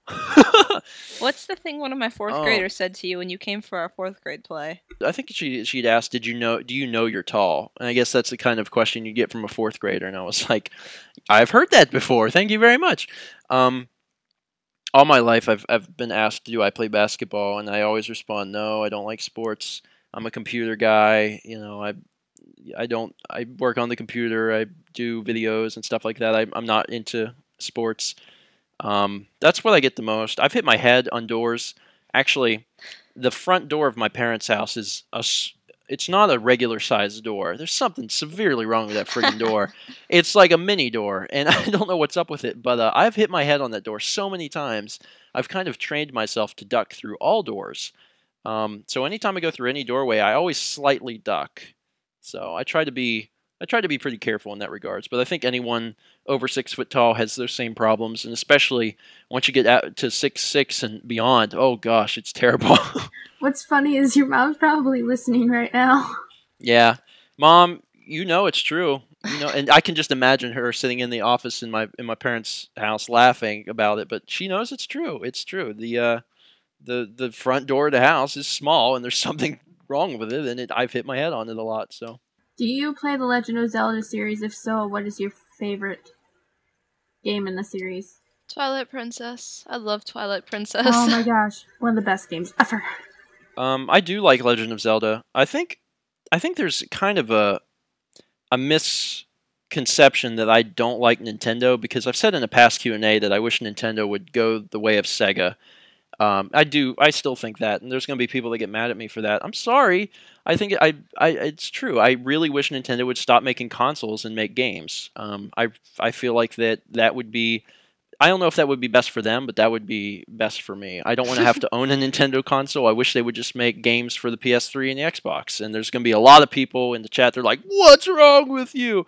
So people automatically assume that I hate Nintendo, and that is so wrong. It's so far from the truth.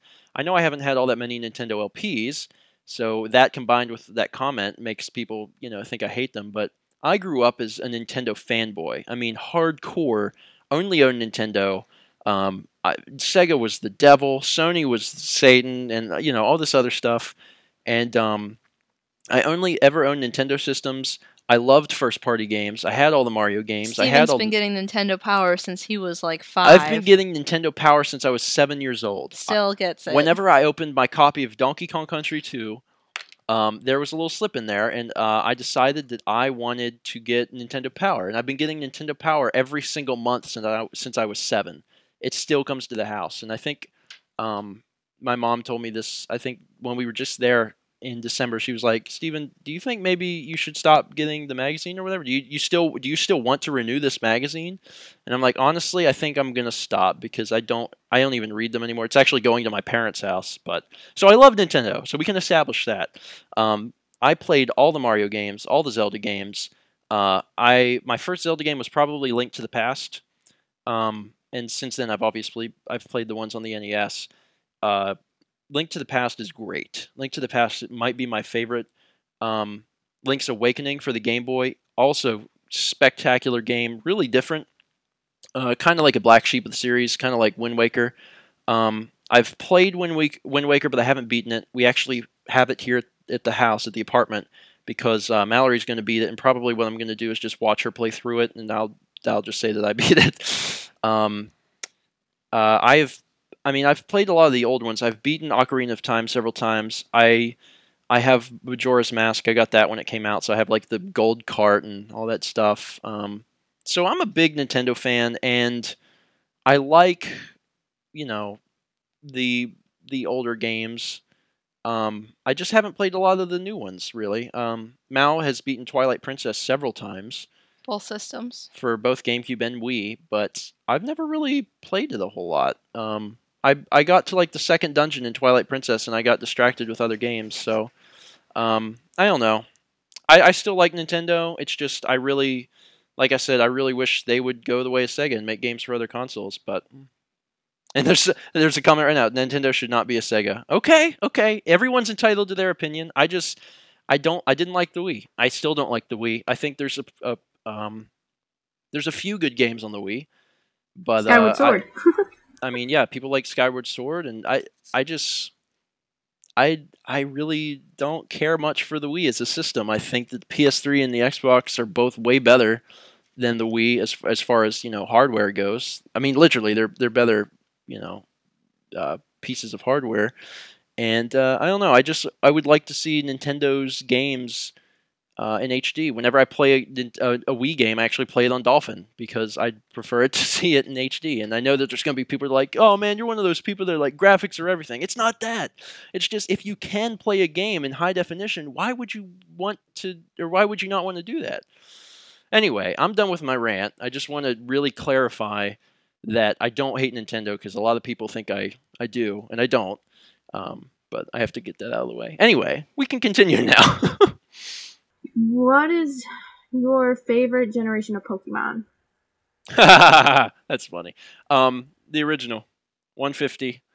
A lot of people think that I've never even played the ones after that. And I think a lot of people were shocked to discover when I did a tour of my room a few weeks ago at my parents' house that I actually own not only red and blue and yellow, but I also own gold and silver and ruby and sapphire and the heart gold. So I actually own quite a lot of games.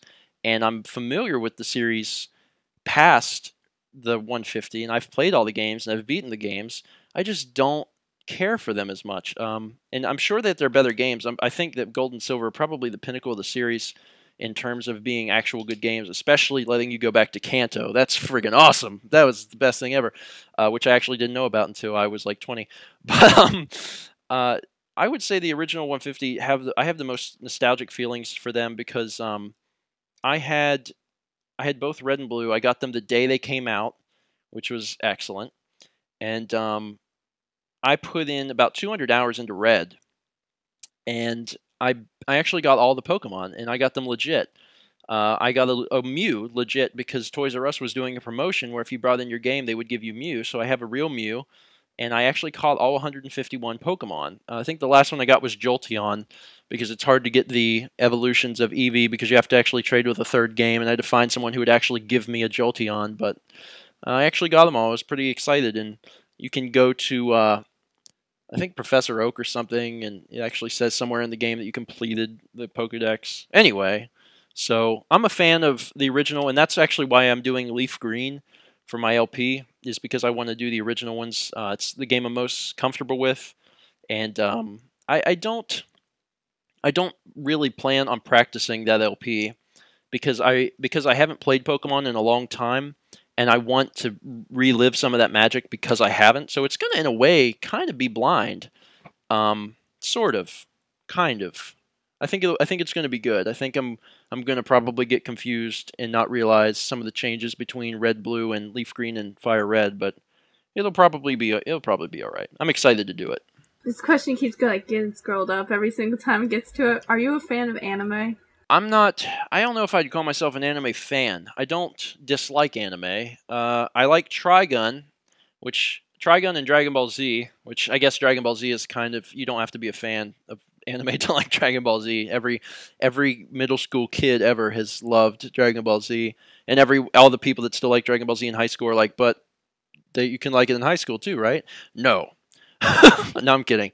Actually, in college, we watched through about 100 episodes of Dragon Ball Z. Dan had never seen it before, and Dan thought it was fantastic. Dan was excited about it, and we really liked it. I like Dragon Ball Z, even though now it's kind of stupid, and I realize that it just goes on forever. I haven't seen Dragon Ball Z Kai, which is the series abridged, but I hear that's pretty good. But Trigun, Case Closed is really good. Mallory's way more into anime than I am, so she can probably tell you more. I read a lot of manga in high school, but I don't know. I don't know what's new with the kids nowadays. You sound so old. Trigun was my favorite. And I don't know what's new with the kids. I stopped really paying a whole lot of attention. It seems like there was some. Oh, Furry Curry.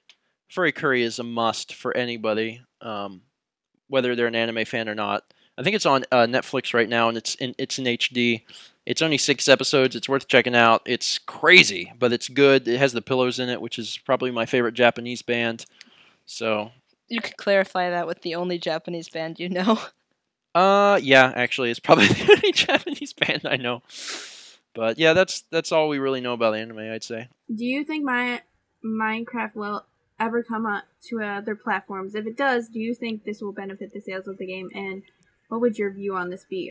It is available on the Apple App Store, and I don't know if they are about to or if they have added survival to it, because it was just creative, but they're adding survival. I predict that it will come to the Xbox 360, and I'm predicting that because it's actually true. They announced that they were going to bring it to the Xbox, and it's supposed to be there, I think, this year. I don't know how soon, but somewhat soon. I think it's going to obviously affect sales for the better because more people can play the game.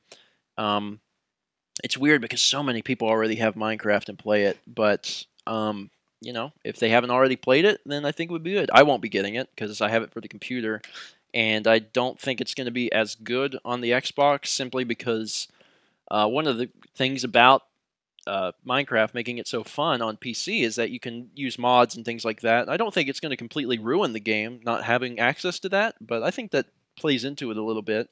I mean, I think if you had the choice to get it between PC or Xbox, you should get it for PC. But for people who haven't played it, who want to, yeah, definitely check it out. Minecraft's fun, so it is going to be coming to the 360 sometime this year. So make sure you pay attention and get it if you want it. What are the top 3 best moments of your life since you started vlogging? The top 3 best moments of my life since I started vlogging. Well, 2 of them are givens. Proposing and getting married, I guess, are probably. Yeah. And I guess maybe the third one would be graduating college.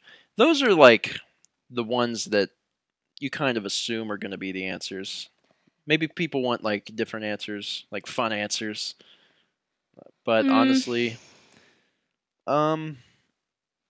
Memorable for me, like, not even just like the popular vote, I guess, would be picking you up in airports and Yeah, I mean, there's a lot of stuff that doesn't get shown. I mean, there's obviously we give everybody as much content as we can for the vlog, but we can't show everything because we can't. I mean, we're not recording all the time. But there's been so many emotional moments in airports.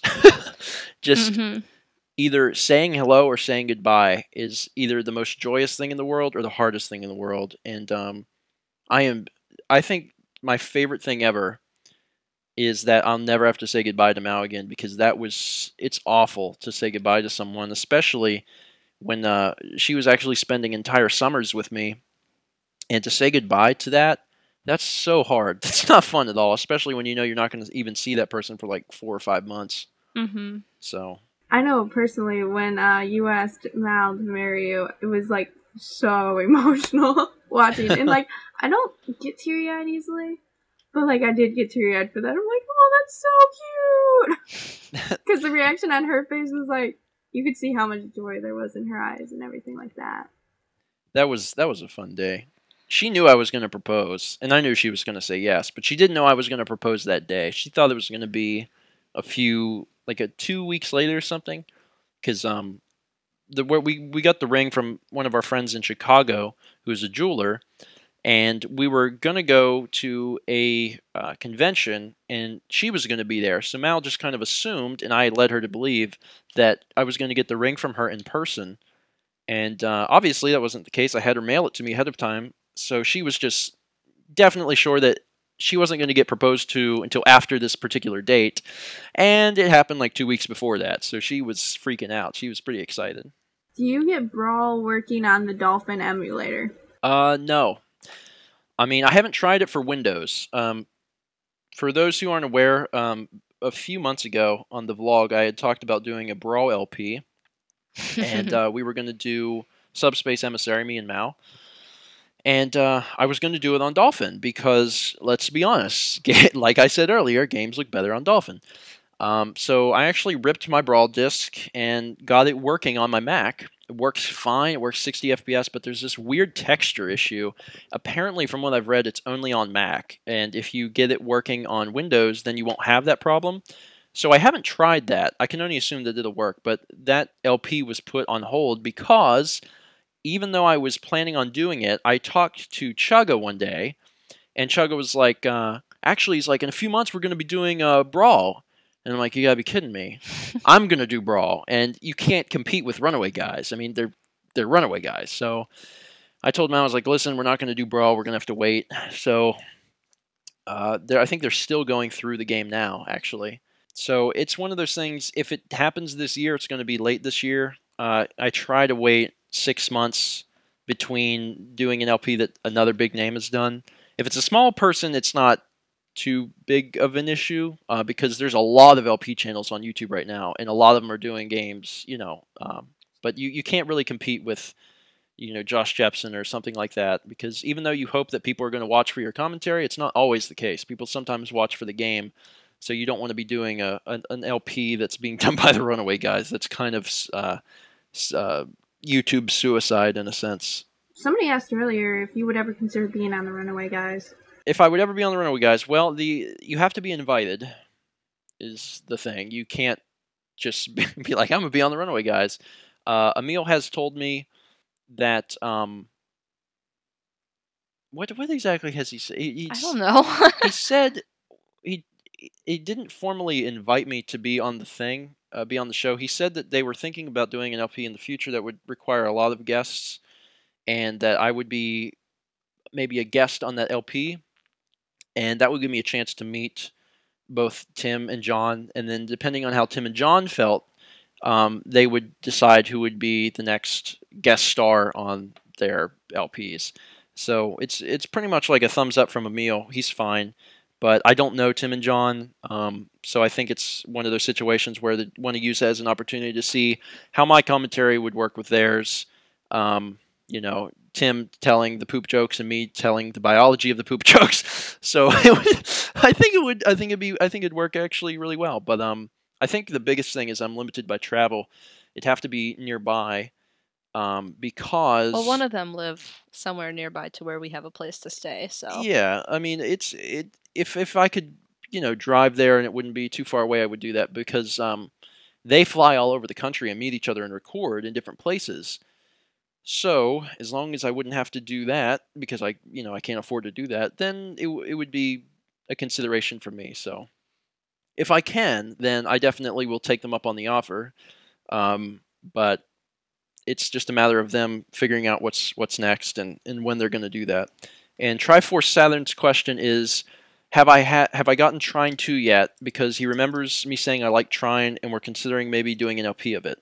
I do not have Trine 2, because I haven't beaten Trine. Trine was a game that was going to be possibly doing an LP of it. In fact, it's on this little sticky note in front of me. Wow, I murdered that word, yeah. So it's a game that we might do an LP of, but we won't be getting Trine 2 probably for a long time, just for the fact that, we haven't beaten Trine. Actually, a fun thing to do might be to list the games on this consideration list, because I bet people would really enjoy that. They'd be like, oh my gosh, this game? And I generally don't do that, but I think it might be kind of exciting. Sonic 2 is on this list, which doesn't really need to be on this list because we actually are doing it. Same with the Portal 2 DLC. There's going to be more Left 4 Dead 2. Star Fox 64 is on this list of a game to do. Goemon's Great Adventure, which is a co-op Goemon game for the N64, is on the list. Gears of War, which that's another title where people are like, oh no, Call of Duty. Gears of War is actually not bad. It's another game that kind of somewhat revolutionized the industry. It did a lot of stuff, a lot of good stuff for video games. Crystal Ponytails. We're not doing Crystal Ponytails. That is a terrible Genesis game. Should never have been invented. And Katamari Forever. I've wanted to do Katamari Damacy for such a long time, but my biggest problem was that it is a standard definition game, and I try not to do that if I can. I don't have anything against doing a standard definition game, but like even N64 games, if you play them on an emulator, not only are they legit widescreen, but it ups the models. Everything looks a lot better. So technology is increasing. Things are getting better. Katamari Forever is basically the original Katamari Damacy and We Love Katamari levels kind of put together into this game. I've never played it, but I've heard really good things and highly considering doing Katamari Forever. So that's the basic list. There's other stuff that pops up that we decide we want to do, and most of it we've already put on the list. Pokemon, Time Splitters, and some other stuff. But anytime people actually take the time to recommend a game, I do look into it. So if you leave a comment somewhere and it's like, hey, look into this game, I think you might like it, I actually do. So we're always looking for new co-op stuff to play, single-player games that might be good. So can we answer Mark's question? He's been asking for a long time. Mark75 Mm-hmm. Stephen, what do you think about the fact that you have fans globally? He'd also been asking about visiting the Caribbean, which is where I'm assuming he lives. Okay. He. He. This person. It's kind of one of those things that's inevitable, but it's really cool. It never stops being cool because especially getting mail from those places. Yeah, and that I think that's what brings your mind to it, because you don't think about that when you're making content. When I finish a vlog and put it online or an LP or whatever, I don't think about the people in Ireland that are going to be watching my LP. It doesn't cross my mind. But when I get mail from people in Ireland that say they like watching the LPs, then it reminds me that YouTube is global. When you put a video online, it's not just, people a state or two over watching it. I think Stephen already knows this, but as a thank you gift, I'm sending him and Mal something.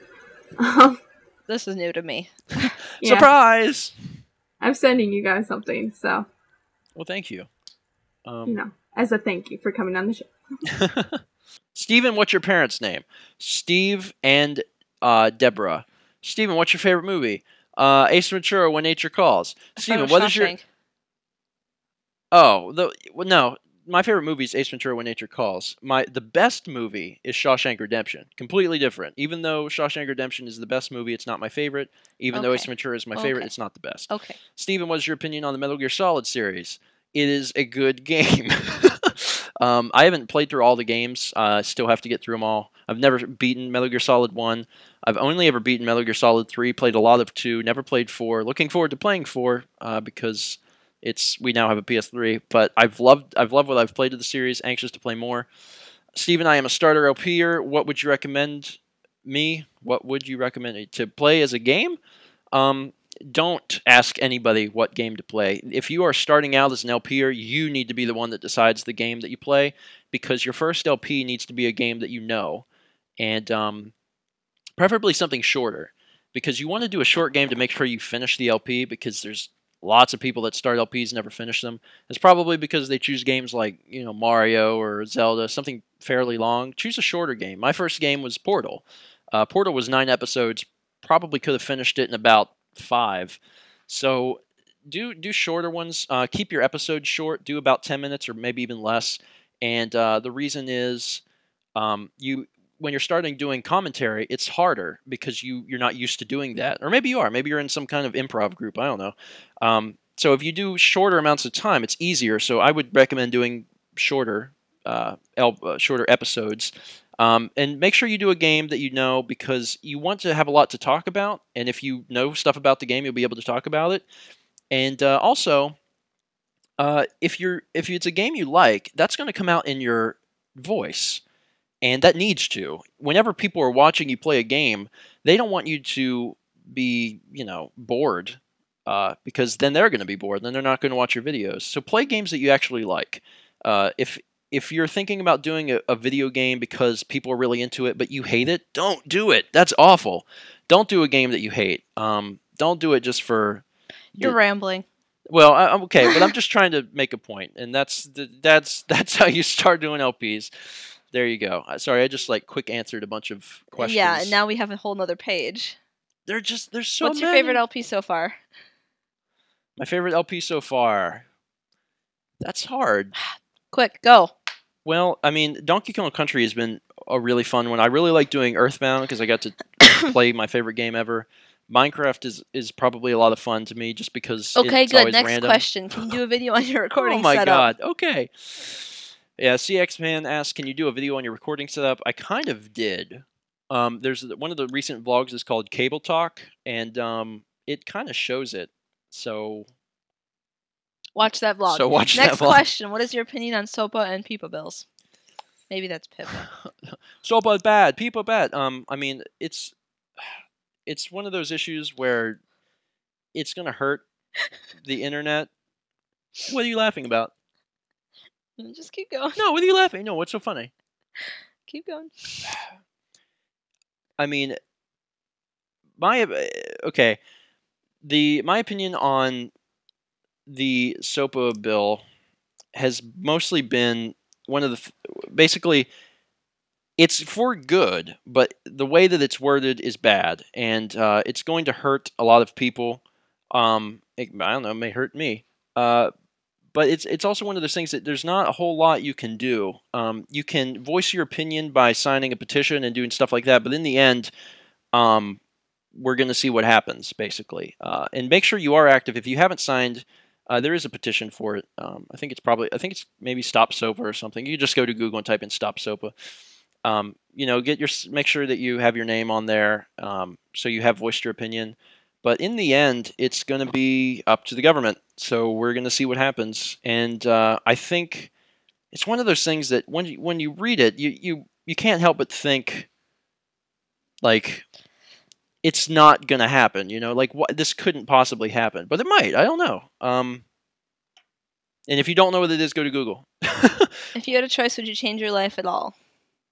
No. I wish I could be more flexible. I missed that from ballet. Oh man, my chat just went crazy. I guess that would be kind of a good idea. I mean, I wish I was... You wish he was more flexible for ballet? Well, I did ballet a long time ago, and I've lost that flexibility. I wish I was in better shape. It's not that I'm in bad shape, because everyone's going to be like, LOL, you're 160 pounds, and you're... a string bean. A string bean, but seriously, I actually I'm sore a lot, just because I don't get a whole lot of exercise and stuff. I mean, we try to go for walks, but lately it's been cold, so we haven't, and it makes me feel unhealthy. And I know I eat nothing but crap, except for dinner. That is so true.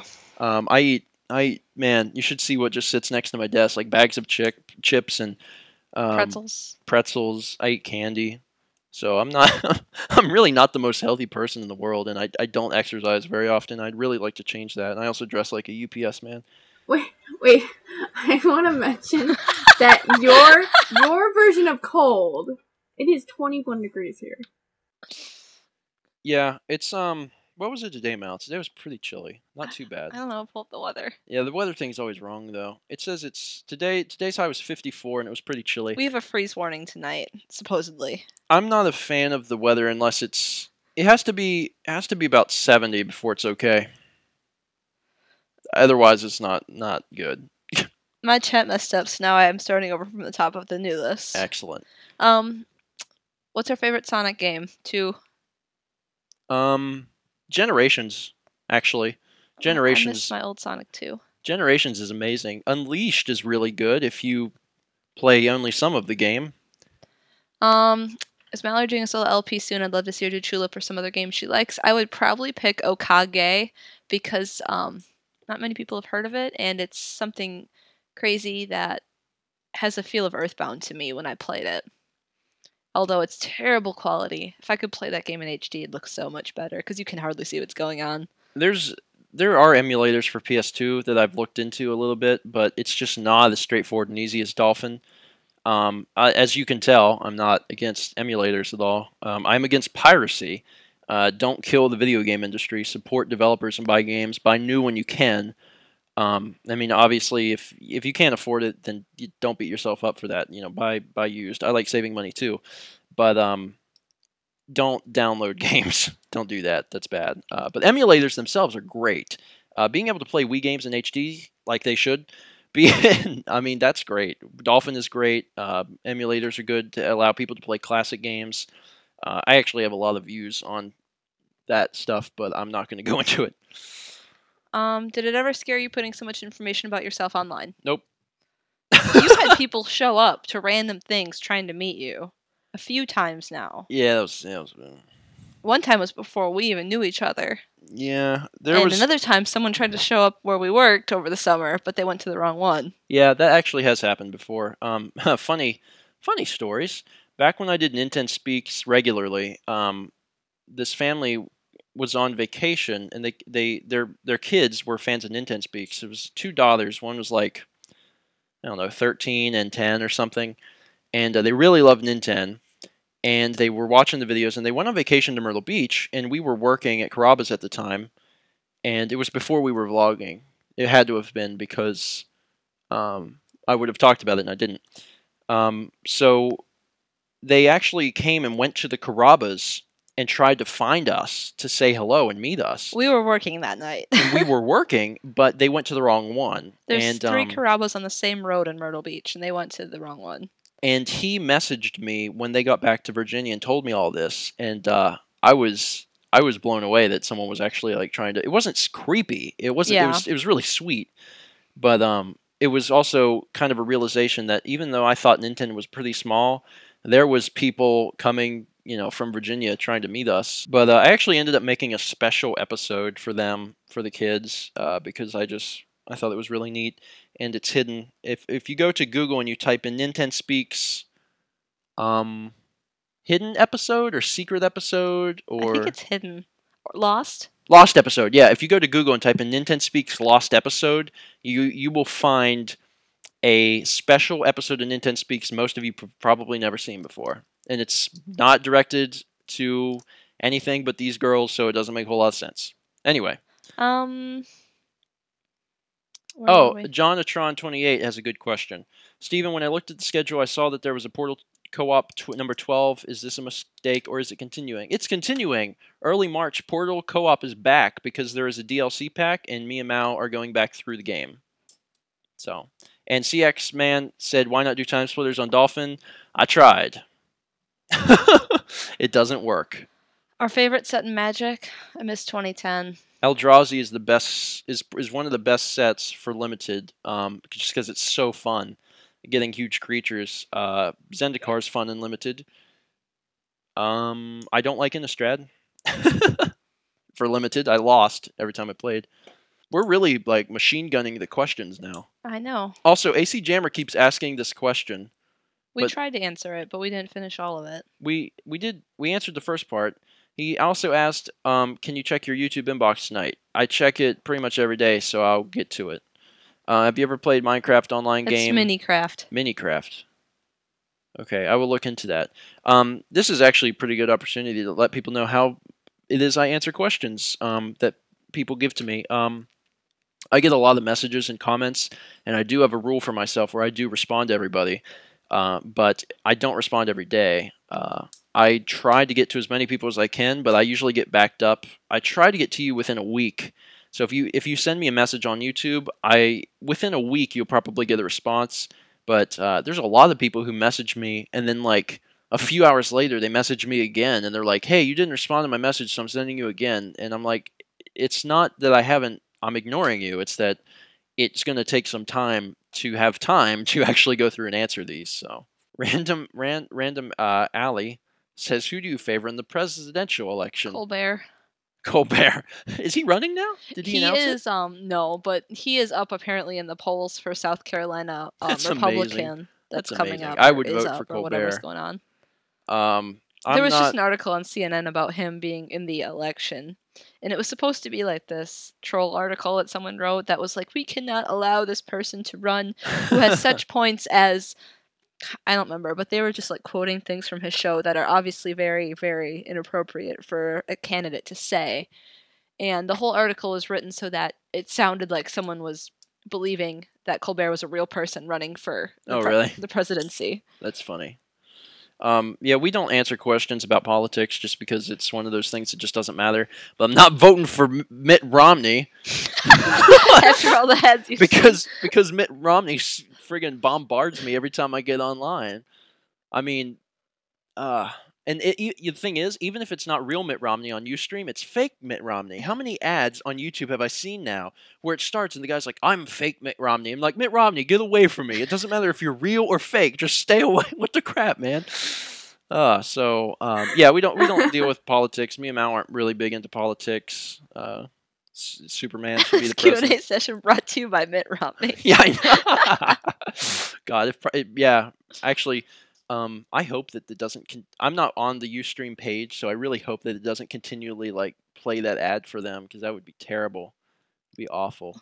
Name one foreign language you'd like to learn. Mal can answer too. That's the sign I need to shut my mouth. I've taken quite a few French classes, so my French is conversational. Bonjour, and I took a year of Japanese. I've completely forgotten it because it was like 6 years ago. Took a semester of German. Went back to French. I learned a bit of Polish because my grandparents are very, very Polish, and my grandfather still speaks it. And I know about 10 words, and they are very, very hard. Polish is a ridiculous language. But I would like to learn it more because I love my grandparents, and I wish I could talk to them. I mean, they speak English fluently, but it'd be neat to speak to them in Polish. I've always wanted to talk to my grandparents, and I hope I get a chance to. Fun fact, I call them once a month.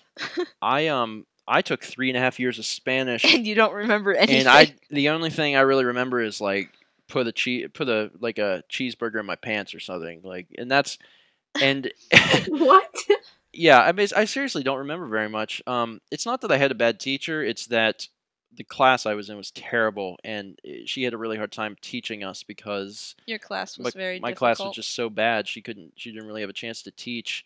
If I could, I would continue learning Spanish, just because, I mean, Spanish is kind of like the second language of the U.S. now. I mean, you need to know Spanish. There's a lot of times where it would be beneficial to interact with people who speak Spanish. So I'd like to learn Spanish so I could actually, talk to everybody. In fact, there was when I was at the post office not too long ago, before Christmas, there was a Spanish person that came in, and everyone spoke English. And there was this guy that was standing in line behind me, this older gentleman, and he was hilarious. And he tried to speak to the Spanish person because it was very evident that the Spanish person didn't understand what the English person was saying to them. And I mean, I know a little Spanish, but I wouldn't feel comfortable trying to talk because I wouldn't want to say a few words and then they start talking, and I'm not going to be able to comprehend everything because I'm very bad at Spanish. And the guy behind me, what happened? The guy was trying to the English guy who needed to know where the guy lived or something. He needed his address. So the guy behind me just walks up to the Spanish guy and starts going, "Dawn Day, Dawn Day," and we're in South Carolina, so everyone's got like this, this. I don't want to say hillbilly accent because I'm from South Carolina and I'm not a hillbilly, but he has a very southern accent. And he's going, "Dawn Day," and the Spanish guy is looking at him like, "Who is this crazy man? Where did he come from? And why is he screaming Dawn Day at me?" So, yeah, that was really weird. I got off track there, but Spanish. I'd like to learn Spanish. Let's go to another question. So. Someone asked if we've been playing guitar. Yes, we played for about 20 minutes this morning, and both of our fingers hurt, and typing hurts. Yeah, it's been such a long time since I had played guitar that I'm actually experiencing finger pains again, which is sad, but it's nice. We spend a lot of our time playing now, or free time when we can. When I'm waiting for something to export, I get the guitar and play. Someone asked who our favorite zombies are in Left 4 Dead 2. Spitter, hands down. Man, Spitter is so much fun. The charge, when you have a really good charge, when everyone's in that narrow hallway, like, and you get all 4 of them, you get everybody. You just feel like such a good charger. But otherwise, Spitter is good because you can stick to the tops of buildings, and you feel like you stay alive for a really long time. So I would say probably Spitter. I mean, the tank's fun, obviously, but Spitter's good. I want to answer Green Drag 14's question. It says, "Have you been reading?" I have. I'm almost done with Ender's Game, and as soon as I'm done, I'm going to be starting the Steve Jobs book. And then, are you going to go to the sequels to Ender's Game? We'll see. Steve Jobs' book is huge, so it's gonna take some time. Yeah, this might take him a while. It's gonna take some time. Someone asked if we watched Red vs. Blue. I have no idea what that is. I remember when Red vs. Blue got started. I don't. I had friends that did. They thought it was hilarious, and they had all the DVDs and stuff. I've watched a few episodes, and it's not my favorite thing, I guess, in the world. Although Red vs. Blue really gave rise to machinima, which has now become a huge thing. Everyone likes machinima, and I like machinima, some of it. So for that, I have to give them credit.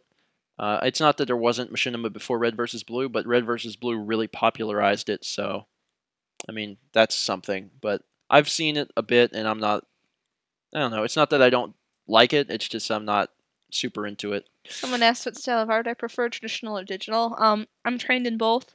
My skills are mostly digital with graphic design, but I really like traditional photography and ceramics. Not so much throwing pottery as in building sculptures. I find that very fun. Yeah, I should really let Erin control this thing. Mallory, yeah, Mallory, Stephen babbles, and he'll Mallory, go on and on and on, and I just feel like people aren't getting their questions answered, so I needed to take over. Well, listen, so I can look at him and be like, make it happen. I know. Talk faster. That's enough. Next question. The thing is it better to take time and actually answer everyone's questions legit, or is it better to give everyone the one-word answers, like, how do you feel about this? And I'm like, that. Okay, no, it's the next thing. I mean, I don't know. I feel kind of bad.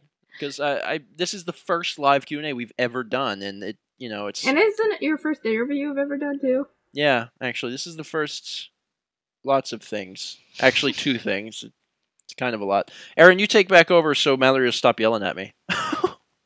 I'll still yell at you. Oh. Sad. I'll let you know when you need to stop talking. Random, did you ever try any Animal Crossings? Yeah. I've played the DS version. I got Animal Crossing for the GameCube like the day it came out. Like I said, that's a good idea, Mark. I mean, I'm a big fan of Nintendo and Animal Crossing series. I played Animal Crossing a lot. It's fun. It's a huge time sink. Huge time sink. I haven't played any of them since I have the GameCube and the Nintendo DS one. Actually, I remember me and you both had it. Mm-hmm. We both had the DS version, and even though we were 1,000 miles apart, we'd get on the internet and play it together late at night while we were lying in bed trying to get to sleep. Yeah, we went on Animal Crossing dates, which is the most romantic thing in the world. We'd leave messages in Honey, do you want to come look at my bug collection? Look at the new furniture I got. So yeah, that's where true love blossoms, is Animal Crossing for the DS. You left a message on the town message board for me that was like, now I see how the rest of you Animal Crossing folk look at Mallory, but I'm not going to stand for it anymore. Oh man, I've dug so many pitfalls and tried to bury everybody. I really wish honestly, I played Animal Crossing a lot where I would just talk to people and try to piss them off at me as much as I could so they'd leave the town until there was just a handful of people in the town. I thought that was great. Will Mitt Romney make his guest appearance on the vlog? I mean, honestly, if Mitt Romney ever, for whatever reason, if Mitt Romney contacted me and was like, hey, I'd like to be on the vlog, first I'd be like, what? And then I'd be like, yeah, okay, but you can't advertise. So it'd have to be like us going to dinner and talking about not things that aren't politics. So that would be okay. He has control. What's funny is he's got control of my channel right now, so he could do whatever he wanted to. Yeah, once again, I apologize to everyone who has to hear him talk. If I didn't even know that was a thing on Ustream. I mean, we could have done this with Twitch or anything, but we did Ustream just because, I don't know. I mean, you could have made an account for Twitch, but I didn't think that this was a problem on Ustream. Apparently, Ustream went pretty south. Now everyone's going to think I'm opposed to Mitt Romney. I'm not opposed to Mitt Romney. I don't support any of the politicians. As my grandfather always said, all the politicians are crooks, and I don't have a favorite candidate. So one last question for Relentless Microsoft. Do llamas eat cacti on Christmas? I think I said llamas eat cacti on Sunday. That was one of the things from the last Q&A. I don't know, actually. I don't know if I've even seen a llama in real life. I probably have. I probably have at the zoo. I don't know if they eat cacti, but someone should research and let me know. What llamas eat? What llamas eat. And if they would ever eat cacti. It seems that would be dangerous. Probably eat, like, grass. The same thing horses eat. So to answer your question, no, they don't. That question is ridiculous. The social stream slowed down, but someone was asking what the least favorite game we've ever played is. Barney's Hide and Seek. It's not even a game, because you can just sit there and it'll beat the game for you. It's actually not a game. If you don't play it, it'll beat itself. It's for Genesis. I think it might also be for Super Nintendo, but...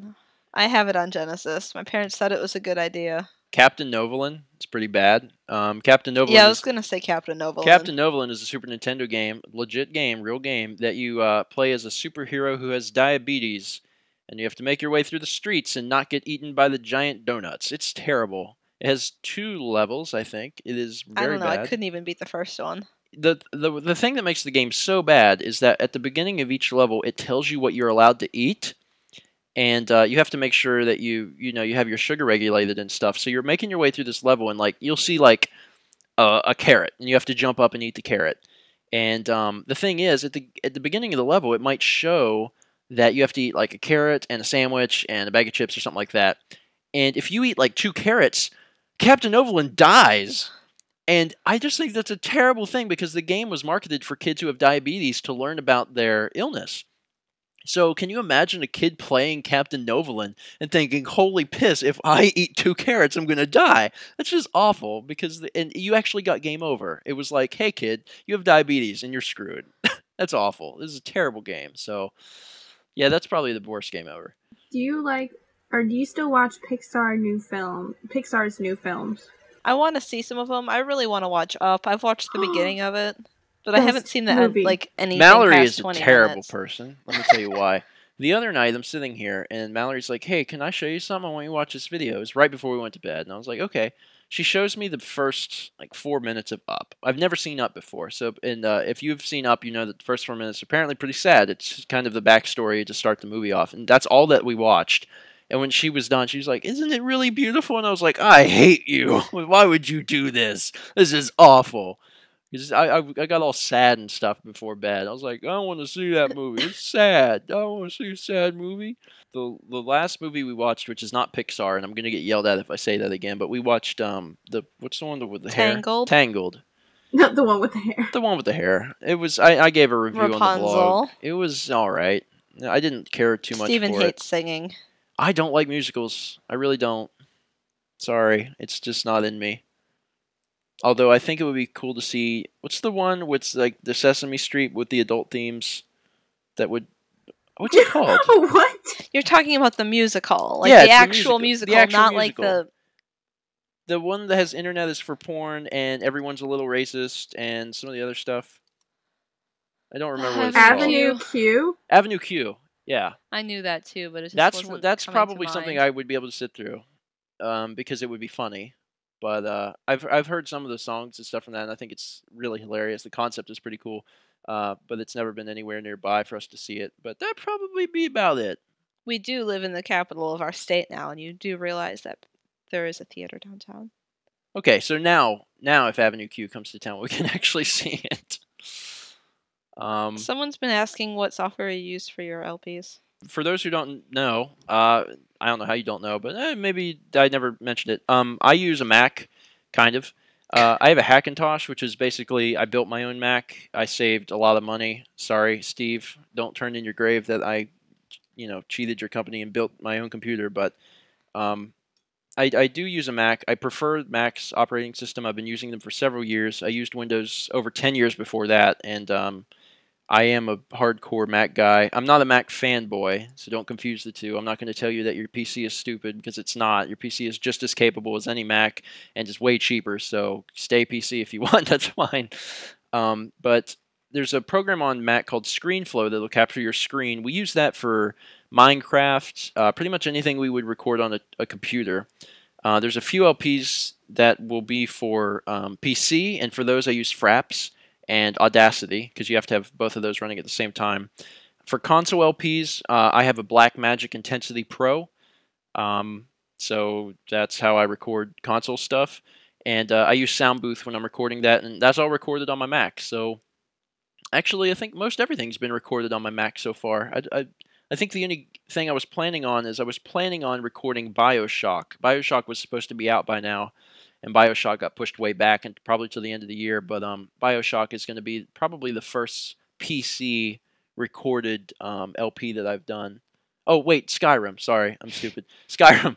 The first like 14 episodes of Skyrim are done on the PC, and then I started doing them on the 360. So yeah, that's what I use, and I edit everything in Final Cut. What block in Minecraft is your favorite and least favorite? Same goes for Bob's. TNT is my favorite because it's fun.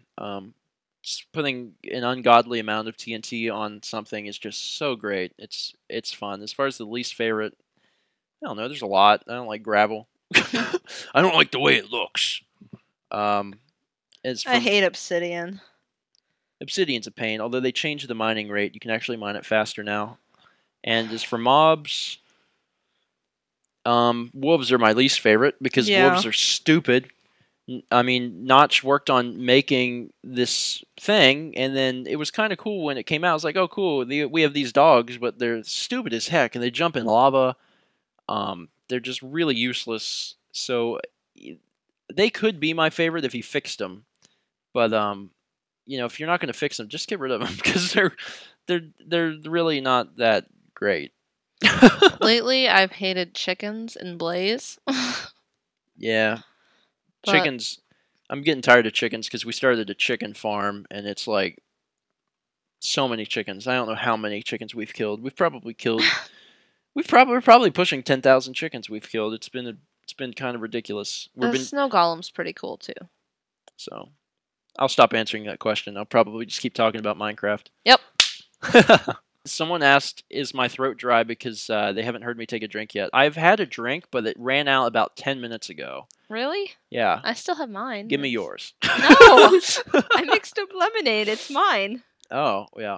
So I was drinking. I only had like half a glass of water to begin with, but I'm out now. So, okay. So, luckily, it does appear that everything is winding down. People are actually... The questions are getting less serious. So I'd say we'll take probably just a few more, and then I mean we might stick around maybe a little bit, but we'll probably at least stop recording for the actual YouTube channels. So we'll take a handful more. So if you have any serious, legit questions, go ahead and throw them out right now, and we'll try to answer just a few more. How often do you take Mallory out to dinner or to a movie or ever? Wow! Ooh. Ouch! Ouch! AC Jammer 9. Jeez. Time to get a little one-word personal in all caps. Ouch. We actually do stuff pretty often. I'm a pretty... We have a rule. we have rules. That's the only thing. I'm a super frugal person. Some of you might know it better as cheapskate. I like to call it frugal. We are really set on saving money, mostly because we have college debt, and it's insane college debt. Yours is. Mine is insane college debt. So yeah, I'm the one that brought. Yeah, why'd you marry me? I brought so many bad things upon you. So Ninten. we don't go out to see movies. We will be going out to one in March. Which one's that? Hunger Games. Oh, Hunger Games. Okay, we might. Yeah, apparently we're going to see Hunger Games, which is just Battle Royale. Just wanted to throw that out there. Probably some Men in Black 3 because I'm pretty excited about that. But we really don't go see movies. We don't go to dinner very often, but we do like to try out new places. Like on the vlog, sometimes recently we went to Witch because we had just never been there, and we like to do things like that to try things out. But normally we don't spend too much money on stuff like that. And if we're gonna watch a movie, we watch Netflix because there's a bajillion movies on there we've never even seen. So Joey the Kid 101 wants to know if I want to buy or if I plan on buying a 3DS or Vita. I don't. It's kind of a same situation where it's like money's tight. Honestly, I haven't been buying a whole lot of video games lately unless I plan on doing LPs of them, and I don't have any way of doing Vita or 3DS. I probably have a way of doing Vita. I know the old PSP has a line out or component out or whatever, but I don't plan on doing either of. I don't plan on doing an LP of either of those things, so I don't plan on buying either of them. It's just they're new. There's not very many good games for them. I actually don't think the 3DS is a terrible idea.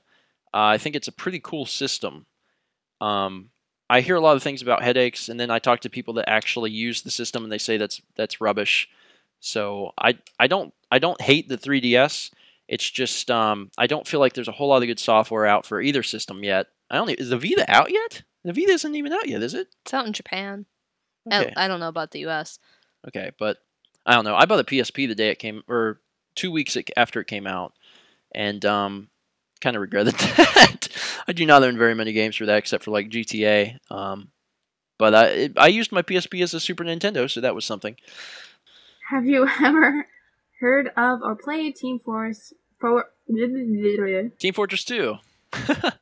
Yeah, I bought Team Fortress 2 shortly after it came out, and I played it early on, and before it was a hat simulator. And I recently tried to go back to it, and the learning curve is so high. People ask me all the time if I'm going to play with them and play online, and I probably not. I've played it a little bit, and I get creamed. It's really hard, so not anytime soon. Have you ever played Okami? We own it, don't we? Yes, we do. It's right on the shelf. You've behind played it. You. Mal's played it. I've gotten a bit into it. I haven't beaten it or played, really, really far at all. On the vlog for Christmas 2010, around that time, I was with Mal in Wisconsin, and that's when we got it. My 360 red ringed. My 360 red ringed. Her 360 red ringed. Well, you were playing it while I was playing it, so she blames me. It's not my fault.